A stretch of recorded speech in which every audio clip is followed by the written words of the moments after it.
Good evening and welcome back to another journey through time. Tonight we descend through layers of memory itself, down to the very foundations of human permanence, to a place where the earth first convinced wanderers to stay. Before we begin, let me know where in the world you're listening from, whether you're nestled beneath blankets in Berlin, finding rest in Rio, or settling into sleep in Sydney. It's always a comfort to know we're connected across continents by these ancient stories. Get cozy now. Dim your lights if you haven't already. Let the day's worries drift away like dust on desert wind. Close your eyes if you wish, and allow my voice to carry you back 11,000 years to the oldest city known to humankind. Tonight I'll tell you the entire story of Jericho, from its first spring to its final silence, and all the empires, profits, and ordinary lives that flourish between. Beneath the streets where cars now rumble and children play, beneath Byzantine mosaics gleaming with gold and Roman foundations solid as mountains, beneath the rubble of conquests beyond counting and the ash of fires long cold, lies something extraordinary. Layer upon layer of human memory compressed into earth itself, each stratum a chapter written not in ink but in stone and bone and broken pottery. 11,000 years, 11,000 circles of the sun, and in all that time, in war and peace, in feast and famine, someone has always called this place home. The mystery begins not with walls or towers, not with the famous trumpets that would one day echo through scripture, but with water. Ines Sultan, they call the spring now, though it had no name when the first wanderer stopped to cup its sweetness in their palms. Picture them, these Natufian hunters following the herds, these gatherers who could read the seasons in the curl of leaves and the flight of birds. The Ice Age was dying its long, slow death around them. Where once glaciers had locked away the earth's water, now rivers ran fuller, and the Jordan Valley, where our spring whispered its ancient invitation, had begun to bloom with possibilities they had never seen. Clear and constant, this spring bubbled up from depths unknown, sweet in a land where water meant the difference between another day's journey and journey's end. Feel the coolness on their dust-caked skin. Taste that first drink after days of rationing water skins. Hear the gentle murmur that would never cease, not through siege or earthquake, not through the rise and fall of 100 civilizations. This was the voice that said, "Stay." What made them stop? What calculation shifted in minds accustomed to movement? Perhaps it was simple exhaustion, an elder too weary for another season's wandering, joints that ached with the accumulated miles of generations. Perhaps a child was born beside the spring, and in that moment of new life, wet and screaming under familiar stars, the eternal human calculus shifted. The risk of staying suddenly seemed less than the certainty of moving on. Or perhaps, and this is what I choose to believe in the quiet hours when imagination bridges the gaps in archaeology, perhaps they simply recognized home when they found it. Whatever the reason, someone drove the first stake into the ground. Someone said, "We stop here." And in that simple declaration, spoken in a language lost to time, the oldest city began.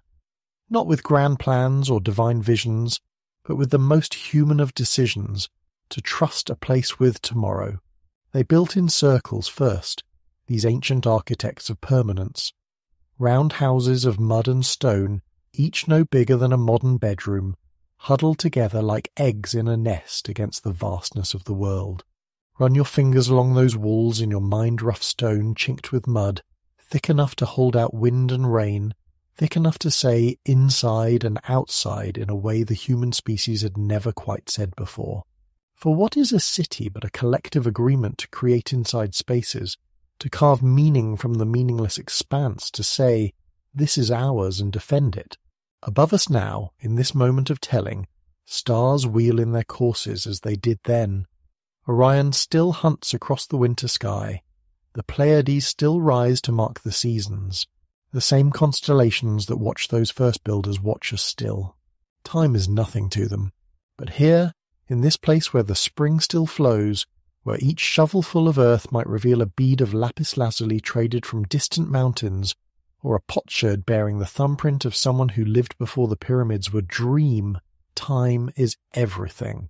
Time is the story. And we have only just begun to tell it. Settle deeper into your rest now. Let the modern world fade like those ancient glaciers. We have 11,000 years to traverse before dawn, and each layer holds its wonders and its sorrows. The spring is calling as it always has. Listen, can you hear it? That gentle murmur beneath all the noise of history saying what it has always said. Stay, rest, you're home. The spring kept calling through the millennia, its voice older than any language we know. Long before Jericho earned its name, long before walls rose or kings ruled, there were the Natufians. Picture them now as they truly were not the crude caricatures of prehistory that sometimes fill our imagination, but people as complex as you or I, walking the earth 12,000 years ago when the world itself was transforming beneath their feet. The Ice Age was dying, not in some sudden catastrophe, but in the slow, inexorable way that ages always die gradually, then suddenly, leaving those who lived through it wondering if the world they were born into had ever truly existed. Where once great sheets of ice had locked away the earth's water, rendering vast territories uninhabitable tundra, now the glaciers retreated northward like old gods abandoning their temples. Rivers that had been threads became torrents. Valleys that had known only wind and dust began to bloom with grasses, pistachios, almonds, and wild grains that whispered possibilities in the breeze. The Natufians were witnesses to this transformation, though they could not have named it as we do. They were the last of the pure hunter-gatherers in this region, and the first to sense that something new was stirring in the relationship between human and land. Feel the weight of their inheritance. 100,000 years of their ancestors following the herds, reading the sky, knowing every edible root and every poisonous leaf, carrying their entire world on their backs. This was the only life humans had ever known. Movement was survival. To stop was to die. Yet here, in the Jordan Valley, where our spring bubbled up clear and constant from depths unknown, something unprecedented was beginning to happen. The Natufians were staying. Not permanently, not yet, that revolution was still centuries away, but they were staying longer, returning more frequently, building structures that suggested an intention to return, a faith that this place would still sustain them when they came back. What did they look like? These people who stood at the threshold between two ages. Genetic echoes tell us they were gracile, fine-boned, with features that would not seem foreign in the modern Levant.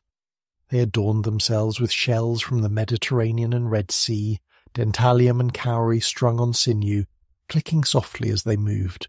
Their clothing was leather and plant fibres, their tools were flint and bone, but do not mistake simplicity for poverty. They were artists. In their burial sites we find necklaces that would not shame a queen, headdresses of such delicate construction they seem to defy their age. They were also mathematicians of survival, though they would not have called it that. Watch them now as they gather wild cereals, the ancestors of wheat and barley that grew in natural stands throughout the region. See how they harvest with flint sickles hafted in carved bone handles, tools so specialized they speak of generations of refinement. The microscopic polish on these blades tells us they cut stems heavy with grain, year after year, season after season. They were not yet farmers, but they were learning the rhythms that farming would later formalize. They knew when the wild grains would ripen, where the densest stands grew, how to harvest efficiently enough to make staying worthwhile. And stay they did, at least for parts of the year. Near our spring, that eternal voice of place, they built structures that challenge our assumptions about prehistoric life. Not the temporary windbreaks of pure nomads, but substantial dwellings. Round they were, these first permanent houses, between 3 and 6 meters across, their floors carved directly from the bedrock or carefully levelled earth. Think of the decision that each house represented. Every stone had to be gathered, every support post cut and placed. This was investment in place, a bet that tomorrow would find them here. The walls were stone up to knee height, then mud brick or wattle and daub above materials that require maintenance, that assume someone will be present to repair and replaster. Inside they dug storage pits lined with stones, some still containing carbonized remains of wild barley, lentils, and nuts. Storage itself was revolutionary. It meant surplus. It meant planning. It meant believing in a future that could be influenced by present action. But perhaps most remarkable were the burials. The Natufians kept their dead close, often beneath the floors of their homes. This was not mere convenience, it was a statement of belonging. To bury your dead in a place is to claim that place in the most profound way possible. It says we are not just passing through. Our ancestors are here. Our children will be here. This ground is sanctified by our grief and our memory. In one grave, archaeologists found an elderly woman buried with a puppy, the earliest known example of human-dog companionship in death. Think on that for a moment. 12,000 years ago, someone loved a dog enough to ensure they would journey together into whatever came after. If this is not humanity fully realized, what is? Yet for all their innovations, the Natufians were not settled people in the way we understand the term.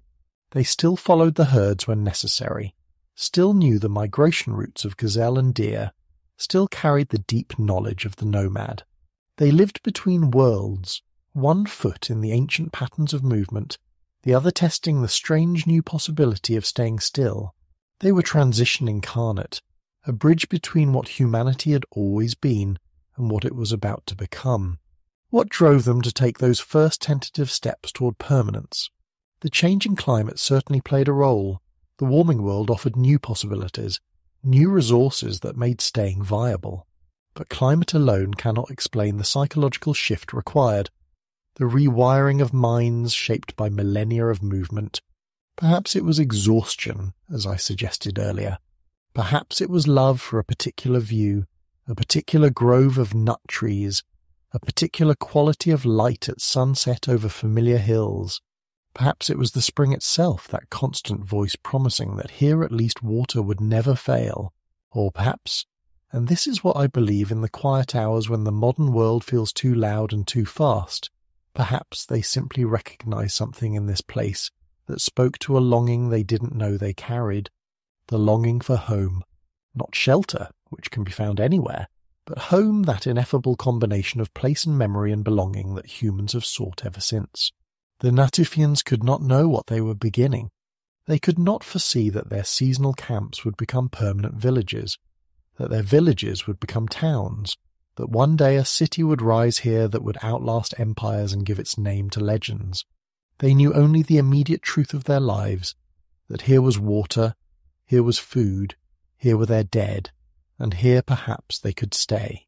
In the larger sweep of our story, the Natufians occupy only a moment a few millennia, in a tale spanning 11,000 years. But what a moment it was. They were the hinge on which human history turned, the generation that looked at the ancient equation of survival and added a new variable. Not just where to go, but whether to go at all. Not just how to find home, but how to make it. As you drift deeper into rest now, picture them one more time. A small group gathered around a fire near the spring, the stars wheeling overhead in patterns they knew by heart.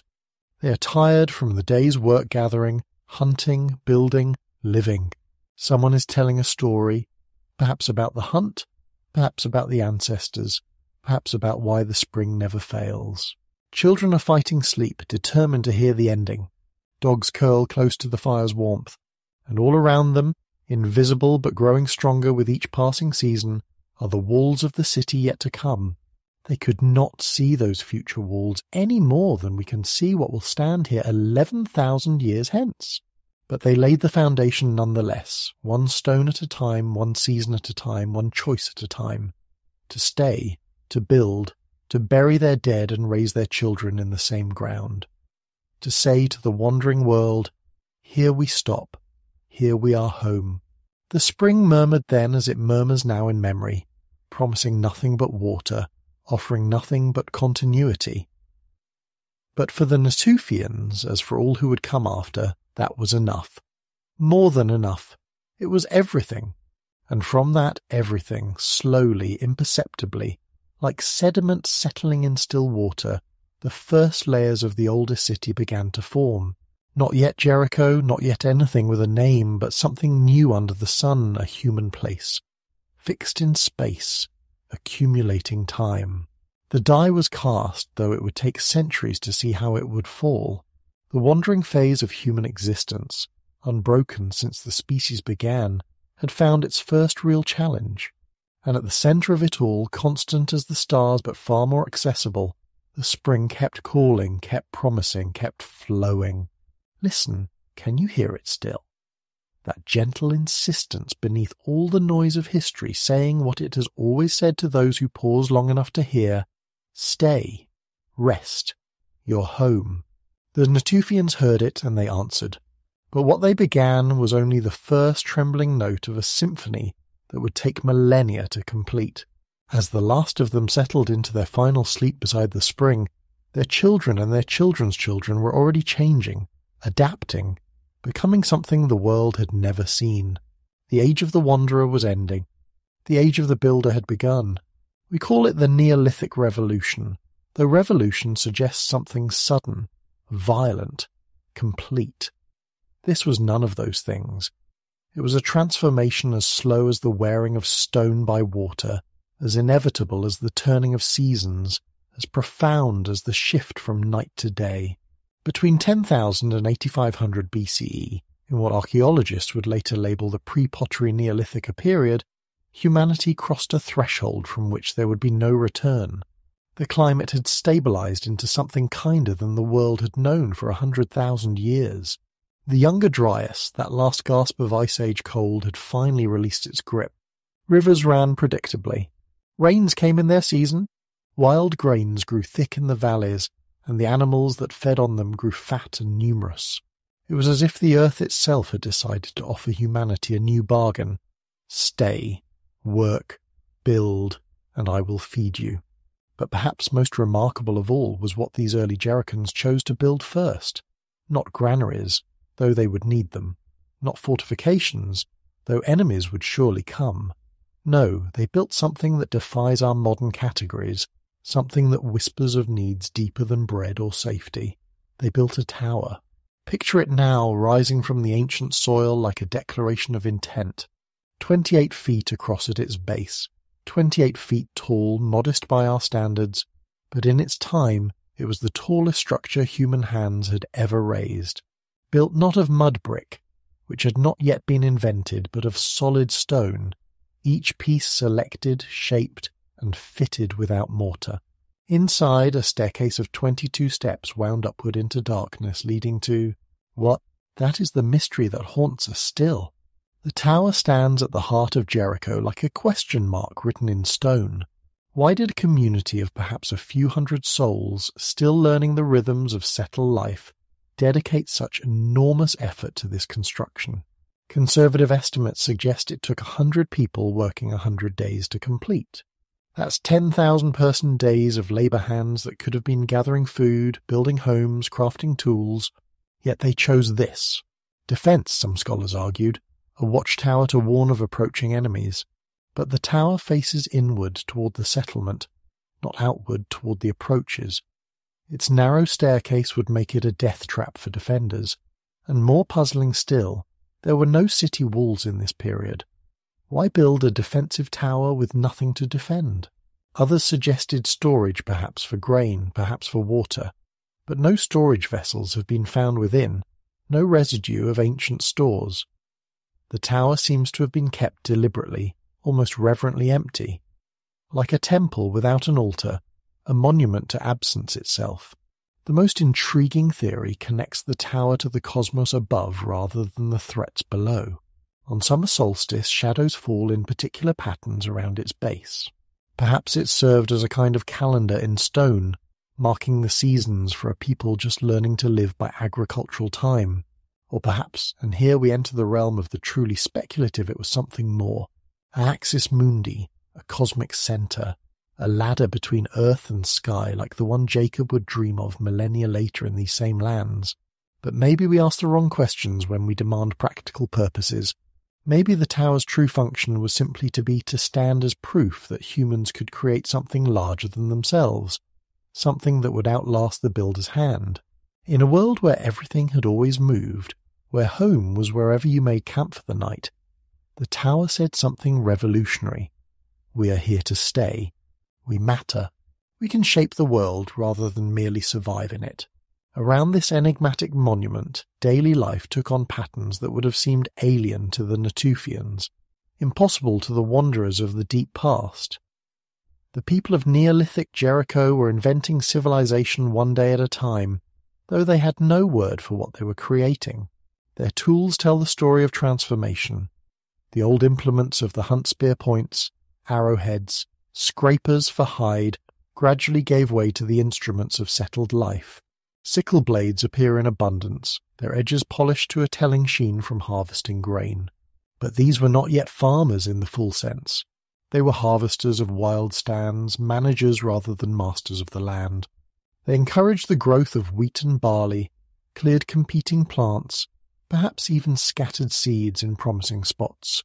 But the full domestication of crops, the genetic changes that would make grain dependent on humans as humans were on grain that was still centuries away, grinding stones multiplied, worn smooth by countless hours of labour.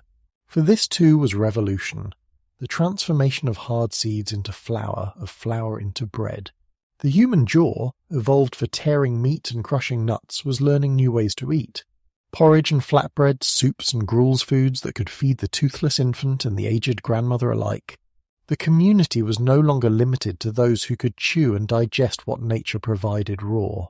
The hearth fire had become not just warmth and protection, but transformation itself. Their diet speaks of abundance and variety. Gazelle still provided much of their protein, hunted in the old ways but with new efficiency. But now there were also domestic possibilities emerging. Sheep and goats, still wild but beginning that long negotiation with humanity that would end in wool and milk and cheese. The bones tell the story. Younger animals taken, females kept alive longer, the first tentative steps toward herds rather than hunts. They ate pistachios and almonds, lentils and chickpeas, figs and hackberries. The spring provided fish and waterfowl, turtles and freshwater crabs. This was no monotonous subsistence, but a varied diet that would make many modern tables seem poor by comparison. And crucially, they had learned to store the abundance of good seasons against the lean times that would surely come. Storage pits, plastered to keep out moisture and vermin, honeycombed the settlement. Security could be hoarded now, saved like seeds for future planting. But it is in their treatment of the dead that we see most clearly the revolution in their minds. Death had always been part of human experience, but in Jericho it became something new, a presence to be maintained rather than a loss to be mourned and forgotten. The Natufians had buried their dead beneath their floors, keeping them close. The people of Neolithic Jericho went further. They brought their ancestors back. The practice seems macabre to modern sensibilities, but imagine the love it represents. When someone died, someone important, someone beloved, they were buried in the normal way, beneath the floors where they had lived. But then, after months had passed and flesh had returned to earth, the grave was reopened. The skull was carefully removed, cleaned, prepared. And then the real work began. Layer by layer the living rebuilt the faces of the dead. Plaster, made from lime, burned from limestone and mixed with care, was applied to recreate the features that time had stolen. Shells, often cowrie shells that had travelled hundreds of miles from the Mediterranean, were set in the eye sockets, their natural lustre catching the light like living eyes. Each skull was unique, each face individual. These were not generic ancestors, but specific people, remembered, recreated, still part of the community they had left behind. Some skulls show traces of paint red ochre on the cheeks, perhaps bitumen to mark hair or beard. They were not hidden away but displayed, perhaps in special buildings, perhaps in homes, where they could watch over the living, where the living could consult them, honour them, include them in the ongoing life of the settlement. Death had not severed the connection, it had only transformed it. What did they represent, these plastered skulls with their haunting shell eyes? Archaeologists debate ancestor worship, the beginning of religion as we know it, a cult of skulls that would echo through the ancient Near East for millennia. But perhaps such clinical terms miss the human truth. These were the beloved dead kept present through art and will. They were memory made tangible, wisdom preserved in plaster and bone. Consider what this means for a people just learning the ways of permanent settlement. In a nomadic life, you leave the dead behind by necessity. They remain with the land where they fell, visited perhaps once a year if the migration routes allow, more often forgotten as the tribe moves on. But in a city, even a proto-city like Jericho, the dead accumulate. They build up in layers beneath your feet. You walk daily over the bones of your ancestors. The city becomes not just a collection of the living, but a collaboration between the quick and the dead, a place where past and present intermingle in the most literal way. This was the birth of deep memory, of tradition that could span not just a lifetime but generations. The skulls were teachers, reminders of what had been done and how. In a world without writing, they were libraries of identity. This was your great-grandmother, a mother might tell her child, showing them a plastered face. She knew the secret of making the bitter vetch edible. She taught it to me, and now I teach it to you. The chain of knowledge, fragile in an oral culture, was reinforced by these physical presences, but there was something else in those shell eyes, something that speaks to the existential weight of settling down. When you commit to a place, you commit to dying there. The wanderer's death is sudden, often violent, but also somehow lighter. You fall where you fall, and the tribe moves on. The settler's death is anticipated, planned for, integrated into the architecture of life. You know where your bones will rest. You can point to the spot. That knowledge changes everything. The plastered skulls were comfort and curse combined. They said, death is not exile from the community. But they also said, this is where your story ends. Not over the next hill, not in some undiscovered country, but here, in this specific plot of earth that you have chosen to call home. The weight of that knowledge, the beautiful, terrible certainty of it, shaped everything these early Jerichoans built and believed, and so they lived, these inventors of urban life, in a world balanced between innovation and tradition, between the wild and the cultivated, between the living and the dead. They were creating patterns that would persist for millennia, patterns we still follow today, though we rarely pause to consider their origins. The family gathered around the hearth, the storage of surplus against future need, the honouring of ancestors, the sense of place that goes deeper than mere geography. All of this was being born in those round houses beside the ancient spring. They could not know what they were beginning. They could not foresee that their modest settlement would grow into a city that would outlast empires, that their tower would still stand when men had walked on the moon, that their plastered skulls would one day stare out from museum cases at descendants they could never have imagined. They knew only the immediate truths of their lives, that the spring was good, that the land could support them, that the dead deserved remembrance, that something in the human heart demanded permanence. As you settle deeper into rest now, picture them in the evening of their world. The day's work done, grain ground, tools repaired, children fed.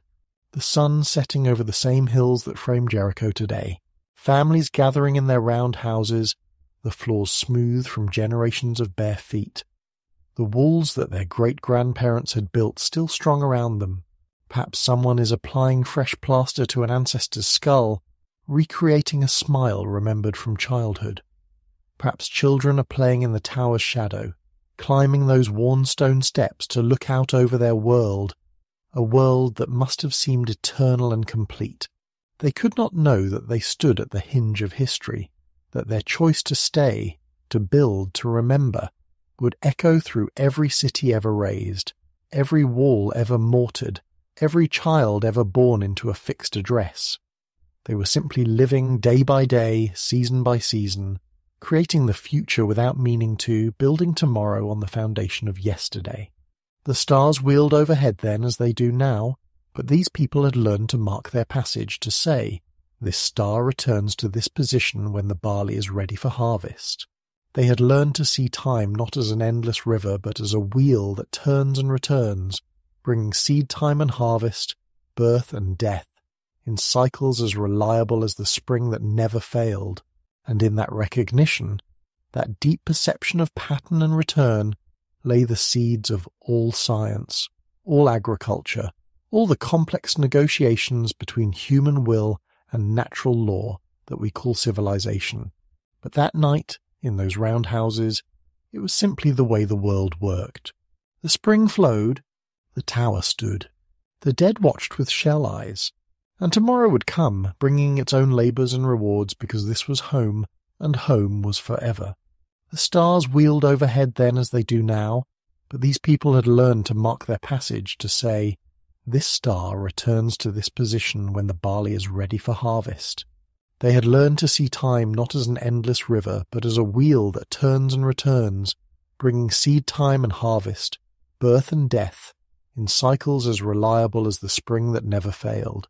And in that recognition, that deep perception of pattern and return, lay the seeds of all science, all agriculture, all the complex negotiations between human will and natural law that we call civilization. But that night, in those round houses, it was simply the way the world worked. The spring flowed, the tower stood. The dead watched with shell eyes, and tomorrow would come, bringing its own labours and rewards, because this was home, and home was forever. Or so they believed. Time, which they had learned to read in stars and seasons, had other plans. The world was changing again, not with the dramatic sweep of ice ages ending, but with the quieter revolution of human innovation. Around 8500 BCE, something shifted in the ancient settlement by the spring. The old ways, honoured for 2,000 years, began to bend and break like river ice in spring thaw. The pre-pottery Neolithic B period had begun, though of course no one called it that. They simply woke one morning to find their children dreaming different dreams. The change started, as most revolutions do, with architecture. For millennia, the people of Jericho had built in circles. Round houses, round storage pits, round hearts beating in round chests. The circle was the shape of the sun, the moon, the pupil of the eye. It was the shape of gathering, of equality, of the eternal return. But now, someone will never know who built the first rectangular house. Picture the scandal of it. The first straight walls rising where only curves had stood. The first corners creating shadows that had never existed before. The old ones must have shaken their heads, muttered about the presumption of youth, the abandonment of tradition. What need had anyone for corners? What arrogance to impose such rigid geometry upon the yielding earth? But the young builders had reasons beyond rebellion. Rectangular houses could share walls, saving labour and materials. They could be divided into distinct rooms, creating privacy where none had existed. They could be extended, added to, modified in ways that round houses could not. And perhaps most importantly, they could be owned in a way that was clear, defined, bounded. This corner is mine, that wall is yours. The revolution had begun not with swords but with surveyors' lines. With the new architecture came new social arrangements. Where once a family had lived together in the democratic circle of a round house, now they spread into separate rooms. Parents here, children there, storage in another space entirely. Privacy was born, and with it perhaps secrets. The egalitarian ethos of the round house, where all could see all, gave way to hierarchy, to hidden spaces, to the possibility of accumulation beyond the communal eye. The settlement began to grow with unprecedented speed. Where once a few dozen families had clustered near the spring, now hundreds, then thousands, called Jericho home. The old tower, which had dominated a village, now stood surrounded by a town that sprawled beyond its shadow. New neighbourhoods appeared, each with its own character, its own subtle variations in building style. The city was learning to be complex, and complexity brought innovation. The old tools, adequate for a smaller population, were refined and multiplied. Grinding stones became specialised, one for barley, another for lentils, a third for the precious salt that preserved meat through the hot months. The flint knappers developed new techniques, creating blades so fine they seemed to capture light itself, tools that were almost jewellery in their perfection.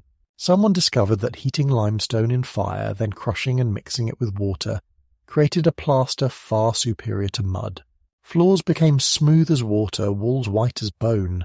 But the greatest revolution was invisible, carried not in stones or walls, but in the wind itself. Trade routes, tentative threads in earlier times, now became highways of desire. Obsidian arrived from Anatolia, that volcanic glass so sharp it could split a hair, so beautiful it seemed to hold night within its depths.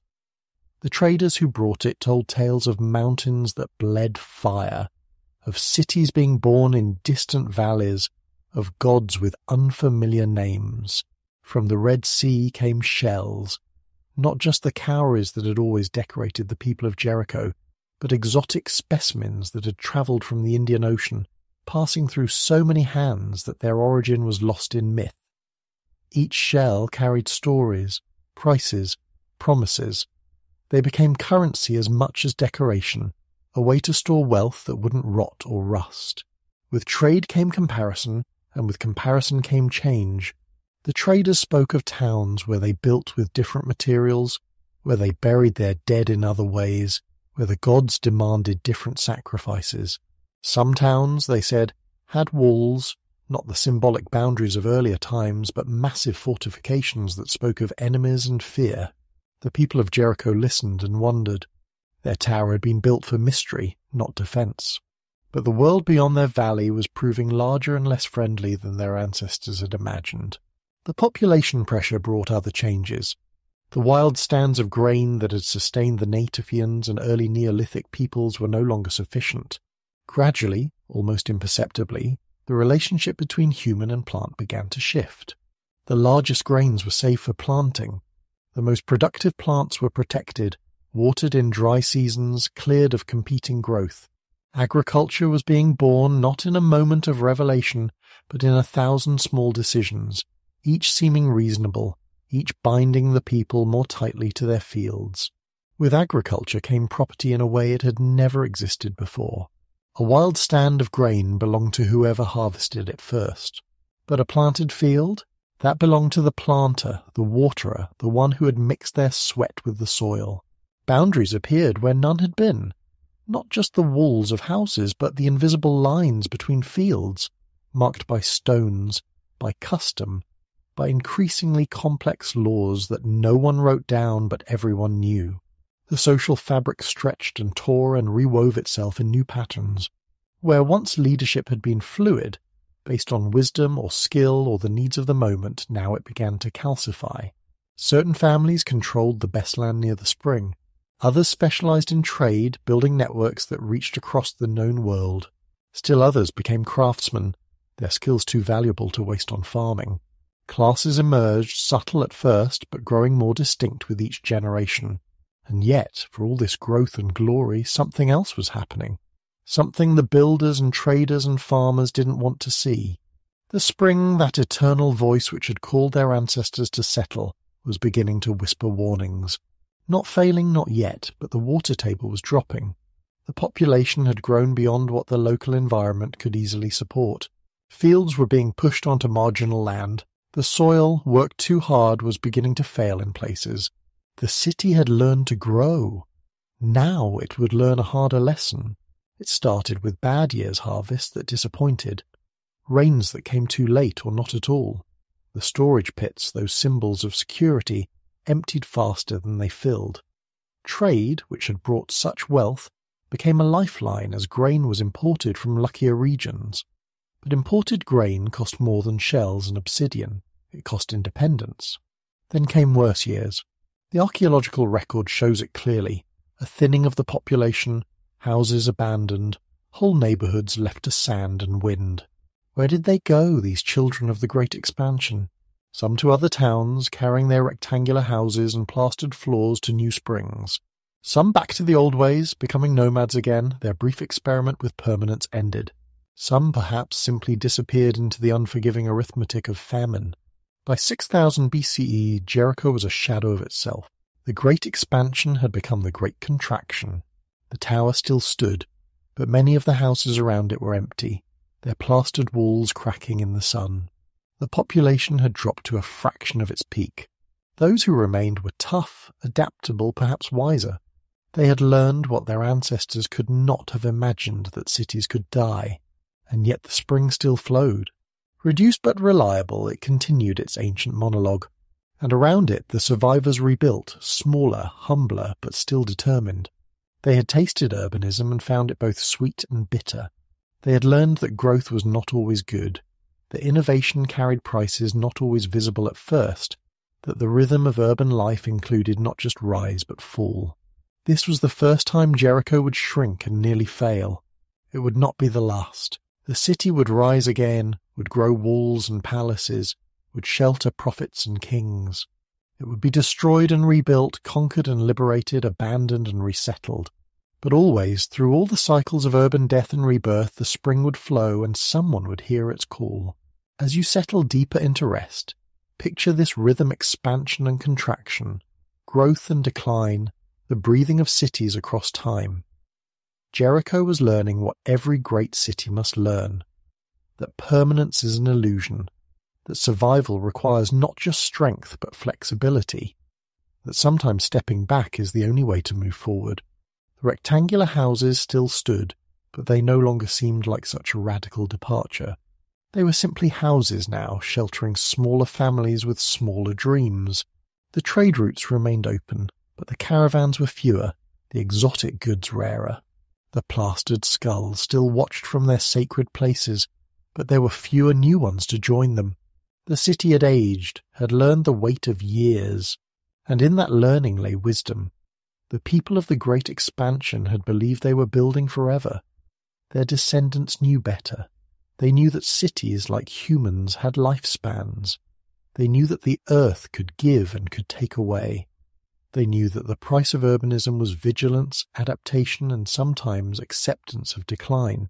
The stars still wheeled overhead, marking seasons and returns. The spring still whispered its ancient invitation. But now it spoke not just of beginning but of ending, not just of growth but of limits, not just of home but of the courage required to leave home when the time came. The oldest city was learning to be old, to carry memory not as burden but as guide, to face the future with eyes that had seen both glory and ruin. Tomorrow would still come, bringing its own labours and rewards. But the people of Jericho no longer assumed it would bring growth. Sometimes they had learned tomorrow brought only the challenge of endurance. And in that endurance, that stubborn refusal to let the spring flow unwitnessed, lay perhaps the deepest truth of urban life.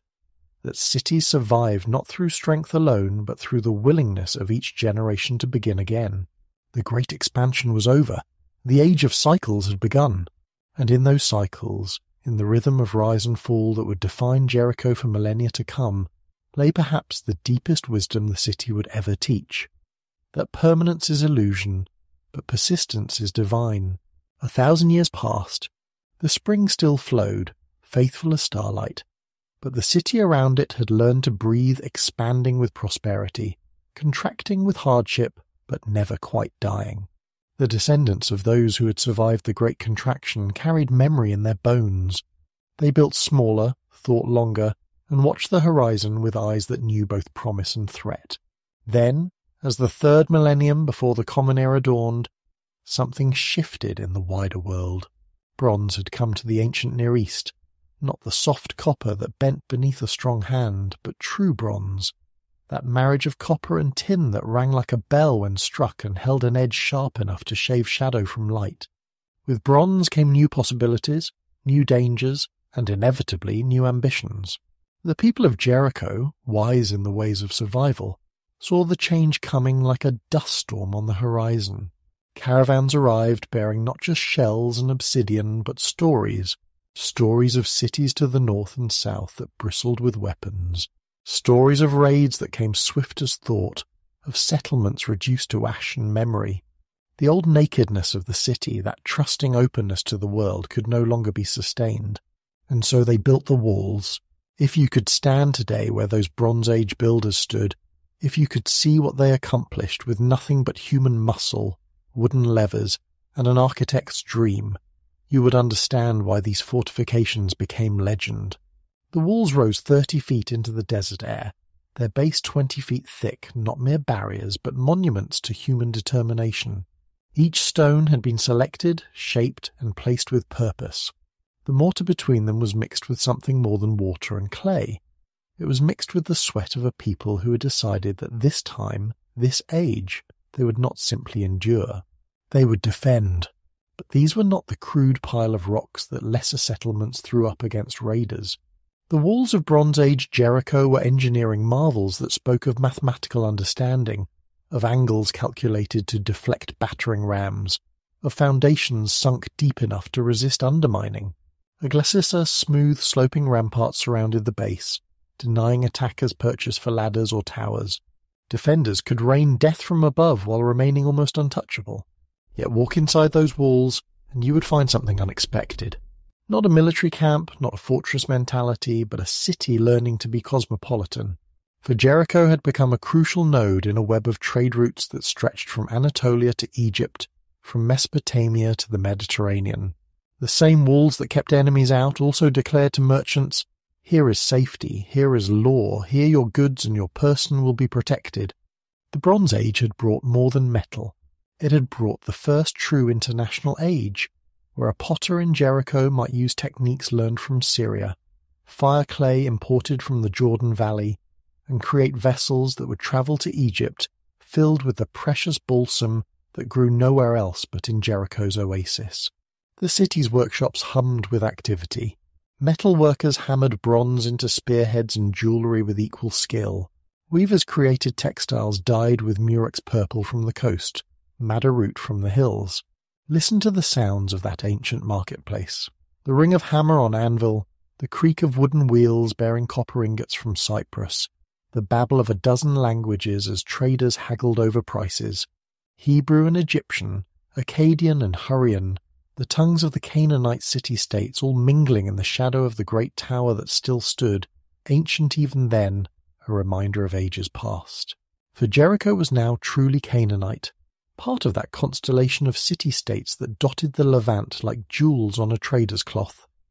Each city had its own king, its own patron deity, its own jealously guarded territories, yet they were bound together by culture, by language, by the elaborate dance of diplomacy that kept outright war at bay most of the time.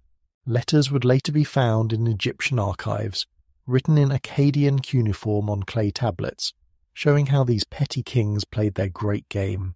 Alliances shifted like sand dunes. Yesterday's enemy might be tomorrow's daughter's husband. The material culture of Bronze Age Jericho reveals a people balanced between local tradition and international sophistication. Their pottery shows the distinctive Canaanite-style elegant carinated bowls, burnished until they gleamed like metal, painted with geometric patterns that spoke a visual language understood from Hazor to Hebron. But alongside these local wares appear imports that tell of far-reaching connections. Cypriot juglets that once held precious oils, Egyptian scarabs carved with hieroglyphs, cylinder seals from Mesopotamia that pressed their stories into clay. In the tombs, those elaborate Bronze Age chambers carved into the rock of the Tell the Dead were laid to rest with provisions for the afterlife that reveal both wealth and anxiety. Warriors were buried with their bronze daggers, the hilts wrapped in gold wire. Women went to their graves adorned with jewellery that would make a modern goldsmith weep with envy. Toggle pins of electrum beaded necklaces where each carnelian bead had travelled 1,000 miles from the Indus Valley. Silver rings worn smooth by living fingers. But it is the weapons that tell the truer story of the age. Bronze-socketed spearheads perfectly balanced for throwing. Daggers with midribs for strength, their edges honed to surgical sharpness. The curved sickle sword, that distinctive Canaanite weapon that could hook an enemy's shield aside before delivering the killing blow. These were not the crude clubs of prehistoric warfare. These were the tools of professionals, of men who trained from childhood in the arts of organized violence. For warfare, too, had evolved. The petty raids of earlier ages had given way to something more terrible and more sophisticated. Kings now commanded armies, not vast hosts like those that would march in later empires, but disciplined forces of professional soldiers supplemented by militia levies. They fought in formation, bronze spears bristling like a lethal hedge. Archers with composite bows could punch arrows through leather armour at 100 paces.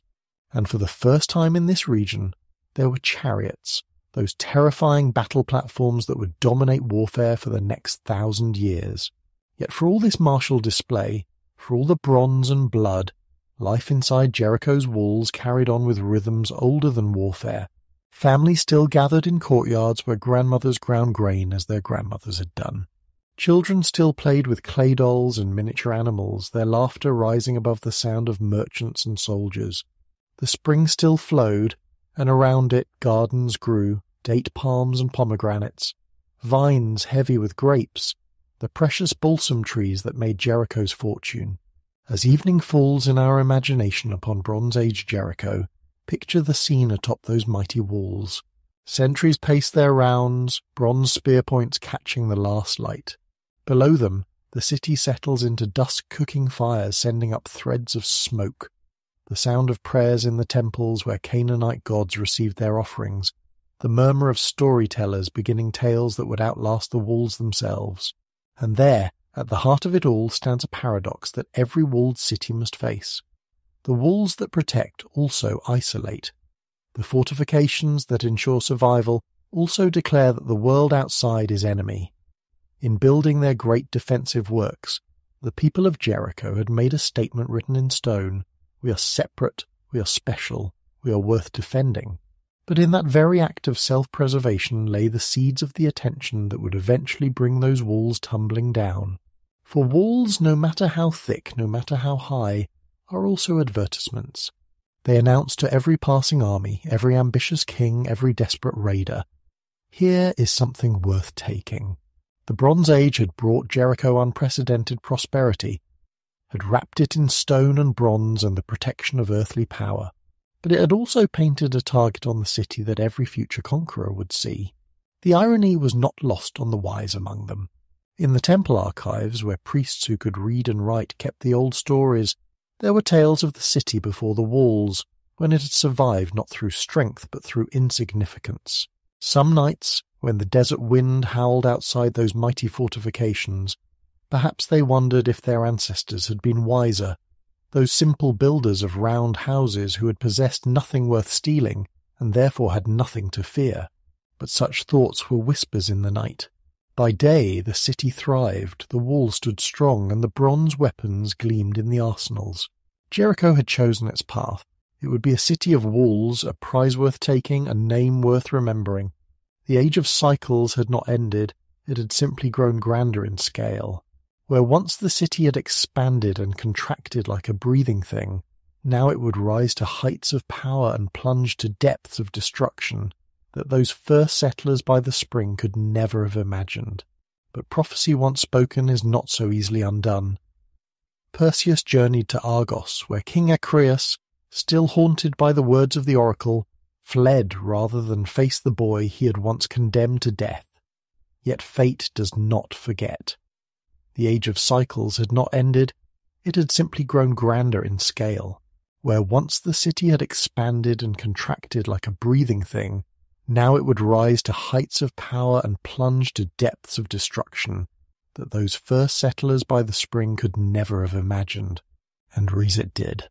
As the second millennium before the Common Era dawned, Jericho entered what would be remembered as its golden age. The Middle Bronze Age city that emerged was not merely rebuilt but reimagined, as if the architects had learned from every previous failure, every siege survived, every flood endured. This was Canaanite Jericho at the zenith of its power, and walking its streets would have been like stepping into the dream of what a city could be. The ramparts rose first, but these were not the crude walls of earlier ages. Picture them now in your mind's eye, a sloping glacis of packed earth and stone, faced with smooth plaster that gleamed white in the desert sun. This was military engineering transformed into art. The angle was calculated with mathematical precision, too steep for scaling ladders, too smooth for grappling hooks. At the base, a deep fossier-dry moat carved from bedrock added another layer of impossibility for any attacker, and atop this sloping defence rose the walls proper, mud brick on stone foundations, their crenellations like teeth against the sky. But the true genius lay not in height or thickness, but in the system itself. Multiple defensive rings created kill zones where attackers would be caught between walls, exposed to arrows and stones from above.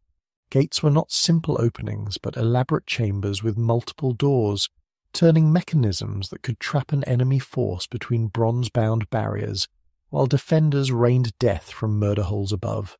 It was fortress architecture that wouldn't be improved upon for 1,000 years. Yet step through those formidable gates, and you would find not a military camp but a living city of surprising sophistication.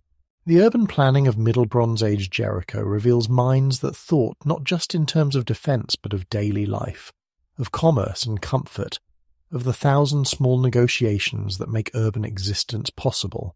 Streets were laid out in a rough grid, paved with packed earth and edged with drainage channels that carried away the rare but torrential rains. No longer did houses cluster randomly like cells in a hive. Now they stood in ordered neighbourhoods, each with its own character. The houses themselves had evolved far beyond the simple rectangles of earlier periods. These were multi-storey dwellings built around central courtyards where families could work and children could play in safety. The ground floors held storage rooms and workshops, their walls lined with great pithoi ceramic jars tall as a man filled with grain, oil, wine, and the preserved dates that were Jericho's particular pride. Above, reached by wooden ladders or stone stairs, were the living quarters, their floors covered with woven mats, their walls plastered smooth and sometimes painted with simple, geometric designs in red ochre and charcoal black. Feel the coolness of those upper rooms, how the thick walls held the night's chill through the blazing afternoons. See the light filtering through small high windows glass was still centuries away. But wooden shutters and fabric screens created pools of shadow and air. In the finest houses, those belonging to merchants who traded in the precious balsam, or officials who served the local king, you might find furniture of cedar and sycamore, inlaid with ivory and carnelian, testimony to wealth that flowed like water through this desert city. For Jericho in its golden age was wealthy beyond the dreams of its founders. The spring still flowed, of course, that eternal constant, but now its waters were channeled through an elaborate system of canals and pools that turned the oasis into a garden.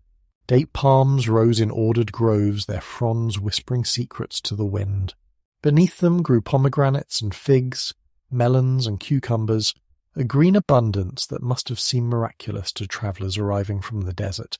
But it was the balsam trees that brought true prosperity, those modest shrubs whose resin, when properly harvested and prepared, became the most valuable substance in the ancient world, worth literally its weight in gold. The people who walked these prosperous streets had developed religious practices as sophisticated as their architecture. No longer were the dead simply buried beneath house floors. Now they rested in rock-cut tombs outside the city walls, elaborate chambers that speak of belief in an afterlife that required preparation. Step down into one of these tombs in imagination, feel the cool air, smell the lingering traces of ancient incense. The dead were laid out with care, surrounded by grave goods that tell us how they lived and what they valued. Here lies a merchant, buried with his cylinder seal, that ancient equivalent of a signature that could mark contracts and seal agreements from Egypt to Mesopotamia. Beside him rest ceramic vessels of extraordinary beauty, their surfaces burnished until they gleam like metal, painted with designs that speak a visual language we can only partially decode. A bronze dagger lies at his side, its blade still sharp after 4,000 years, its hilt wrapped in gold wire that caught the torchlight as mourners sealed the tomb. In another chamber, a woman of high status sleeps her eternal sleep, adorned with jewellery that would make a queen envious. Her necklace combines carnelian from the Indus Valley, lapis lazuli from Afghanistan, gold from Egypt, and silver from Anatolia, the whole ancient world strung on a single thread. Toggle pins of electrum hold a garment long since returned to dust. At her feet, cosmetic vessels still hold traces of coal and red ochre, the makeup that enhanced her beauty in life and prepared her for whatever beauty awaited in death. The religious life of the city centered not on grand temples, those would come later, but on household shrines and neighborhood sanctuaries. The Canaanites worshipped a pantheon as complex as any in the ancient world. El, the father god, benevolent but distant. Asherah, his consort, mother goddess and protector of the city. Baal, the storm god whose rains brought life to the desert. Astarte, goddess of love and war, that powerful combination that would echo through cultures yet unborn. Small clay figurines of these deities have been found by the hundreds, simple pillar figures that ordinary people could hold in their hands, could pray to in the privacy of their homes. But it was in their connections to the wider world that the true glory of Middle Bronze Age Jericho revealed itself. This was no isolated oasis, but a crucial node in a network of trade and diplomacy that stretched across the known world. The Hyksos rulers of Egypt sent ambassadors here, seeking the precious balsam for their temples and tombs. Scarab seals bearing the names of pharaohs have been found in Jericho's ruins, and in return, Egyptian gold flowed into the city's coffers. From the north came merchants from Mari and Babylon. Their donkey caravans laden with textiles dyed in the famous purple of Tyre, with timber from the cedars of Lebanon, with the tin that, alloyed with local copper, produced the bronze that gave the age its name. They carried, too, the intangible goods that transformed civilization's new techniques of metallurgy, architectural innovations, and stories of gods and heroes that would be retold around Jericho's hearth fires, slowly transforming into local legends. The city's scribes, though they left us no great libraries like those of Mesopotamia, were literate in the cuneiform script that served as the diplomatic language of the age. Letters would have arrived on clay tablets, pressed with the seal of distant kings, proposing alliances, negotiating trade agreements, perhaps arranging marriages that would bind royal houses together across hundreds of miles.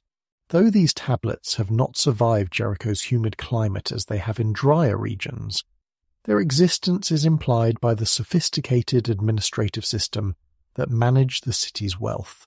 This was the price of prosperity in the ancient world: constant vigilance, constant negotiation, constant adaptation.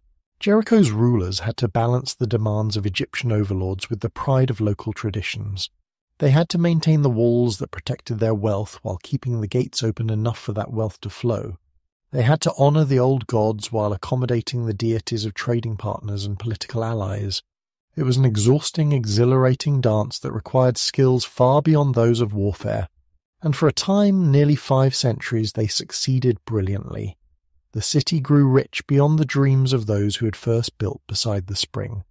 Its reputation spread throughout the ancient Near East. To say one was from Jericho was to claim citizenship in one of the great cities of the age, a place where civilization had reached its full flowering. Yet even in this golden age the shadows were lengthening. The very prosperity that made Jericho great also made it a target. The trade routes that brought wealth also brought intelligence to potential enemies. The diplomatic connections that protected the city also entangled it in distant conflicts.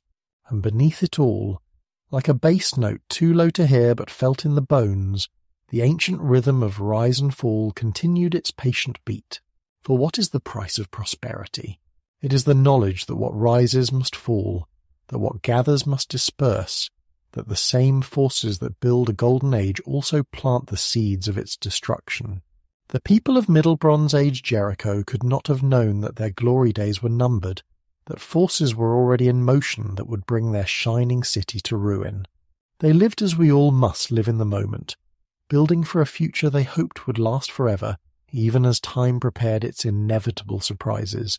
Stand with them for a moment longer on the ramparts at sunset, looking out over an oasis that glows gold and green in the dying light. Listen to the sounds of prosperity merchants haggling in the marketplace, children laughing in the streets, the evening prayers rising from 100 household shrines. Feel the solid stone beneath your feet, the walls that seem strong enough to last forever. This is Jericho at its zenith, the golden city of the ancient world, proud and prosperous and utterly unaware that its story is about to take a darker turn. The spring still murmurs its eternal promise, but other voices are beginning to speak, voices of ambition and envy, of cosmic forces shifting, of empires rising in distant lands that will soon turn their eyes toward this jewel in the desert. The golden age shines on, but the shadows are growing longer, and in those shadows destruction waits with the patience of stone. The spring still murmurs its eternal promise, but other voices are beginning to speak, voices of ambition and envy, of cosmic forces shifting, of empires rising in distant lands that will soon turn their eyes toward this jewel in the desert. The golden age shines on, but the shadows are growing longer, and in those shadows destruction waits with the patience of stone. And destruction came, not with the slow decline of earlier ages, not with the gentle fading that had marked previous cycles, but suddenly, violently, with a completeness that would leave archaeologists arguing over the evidence 4,000 years later. The great walls that had seemed so permanent, the prosperous houses with their careful courtyards, the temples where prayers rose like incense, all of it ended in fire and collapse on a day that no historian recorded, in a moment that no witness survived to describe. The archaeological evidence speaks in the language of ash and rubble. Layer upon layer of destruction debris, sometimes 6 feet thick, testifies to a catastrophe so complete that it defies easy explanation. Charred timbers still bear the scorch marks of flames hot enough to crack stone. Pottery vessels lie where they fell, shattered but not scattered, as if the inhabitants had simply vanished between one heartbeat and the next. Storage jars remain sealed with their contents intact. Grain, oil, dates provisions that speak of a siege not endured but circumvented. A city that died not of starvation but of sudden calamity. Yet here begins the mystery that has haunted scholars for over a century. When did this destruction occur? Who was responsible? And why does the archaeological record seem to whisper different stories depending on who asks the questions? The first excavators, those German archaeologists who came to Jericho in 1907 with their careful brushes and measuring tapes, found the destruction clear enough, but struggled to date it. The British expedition under Kathleen Kenyon in the 1950s examined the same ruins and declared the violent end had come around 1550 BCE, during the chaos that marked the expulsion of the Hyksos from Egypt and the reassertion of pharaonic power. But other scholars, examining the same pottery sherds, the same scarab seals, the same radiocarbon dates, argued for a later destruction around 1400 BCE, a date that would align with other possibilities, other stories, other truths that history remembers. Disagreement runs deeper than mere chronology. It touches the fundamental question of how we read the past, how we balance the testimony of spade and trowel against the witness of memory and tradition. For there is another account of Jericho's fall, one written not in ashen pottery but in words that have echoed through 3 millennia of human consciousness. In the Hebrew Scriptures, in the book of Joshua, we find a story of conquest that has captured imaginations across the ages. According to this narrative, the walls of Jericho fell not to earthquake or enemy siege engines, but to something more mysterious still, to the sound of trumpets and the shout of faith, to divine intervention that brought mighty fortifications tumbling down like children's blocks. The story tells of spies and subterfuge, of a prostitute named Rahab who saved her family by hanging a scarlet cord from her window, of 7 days of ritual procession around the city's walls, of a trumpet blast and a unified shout that brought destruction from heaven itself. The Joshua narrative places this conquest in a larger context. The entry of the Israelite people into the Promised Land, their transformation from nomadic wanderers into settled farmers and city dwellers. It presents Jericho's fall not as random catastrophe, but as divine judgment, the first victory in a campaign that would reshape the demographics and culture of Canaan forever. Yet when archaeologists examine the ruins, they find a curious thing. The destruction they uncover, whether dated to 1550 or 1400 BCE, shows signs of violence, yes, but not necessarily of conquest in the traditional sense. The walls did indeed fall catastrophically completely, but they fell outward rather than inward, as if pushed from within rather than battered from without. The city was burned, but the fire seems to have consumed structures already reduced to rubble. Most puzzling of all, there's little evidence of the kind of systematic looting that typically follows a successful siege. Valuables remain buried in the debris, grain stores lie intact as if the attackers, whoever they were, had no interest in the usual spoils of war. Some scholars have suggested that the answer lies not in human agency, but in the restless earth itself. The Jordan Valley sits atop one of the world's most active seismic zones, where the African and Arabian tectonic plates grind against each other in slow geological fury. Earthquakes have shaken this region throughout recorded history, and the peculiar pattern of Jericho's destruction, walls falling outward, structures pancaking downward, fires starting in multiple locations simultaneously, matches what seismologists would expect from a major earthquake. Could it have been that simple?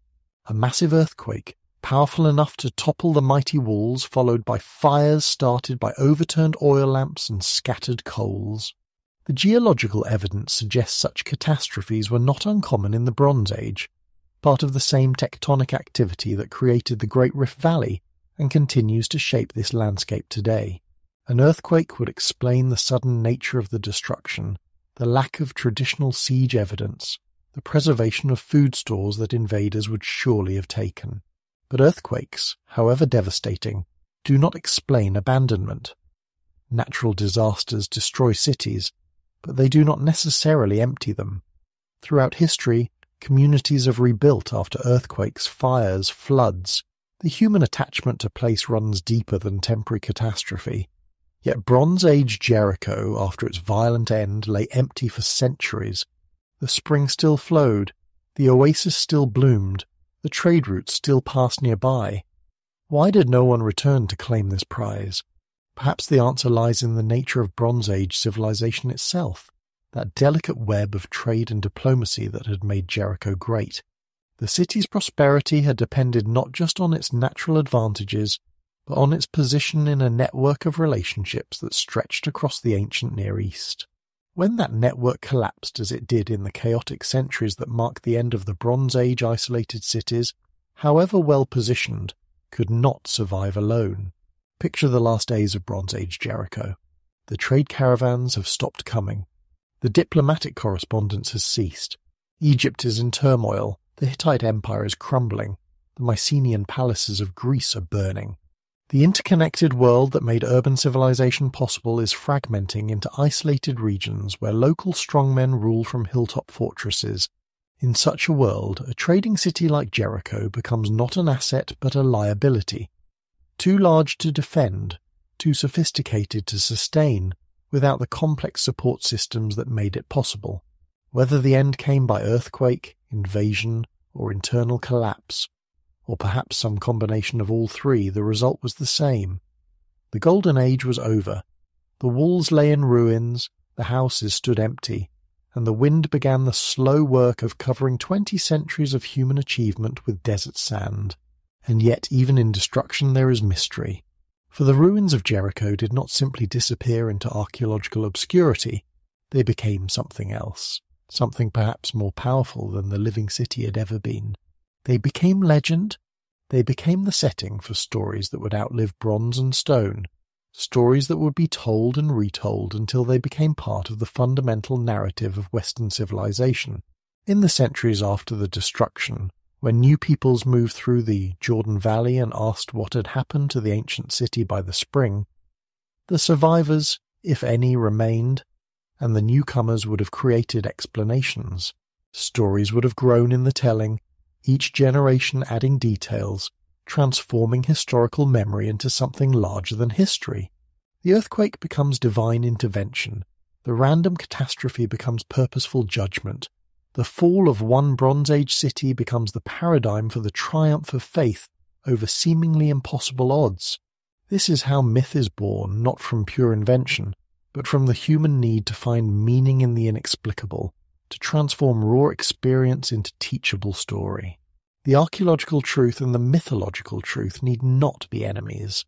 They are different ways of knowing, different languages for describing the intersection between human ambition and cosmic forces, between the cities we build and the time that levels them all.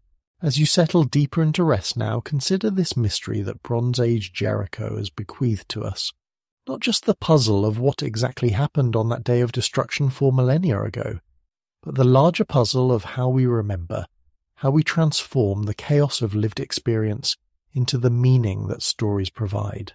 The spring still flows beside the ruins, as patient as it was when the first Natufians stopped to drink from its waters. But the meanings we find in its flow, the lessons we draw from the rise and fall of the city it sustained, these change with each generation that encounters the mystery. The walls fell, that much is certain.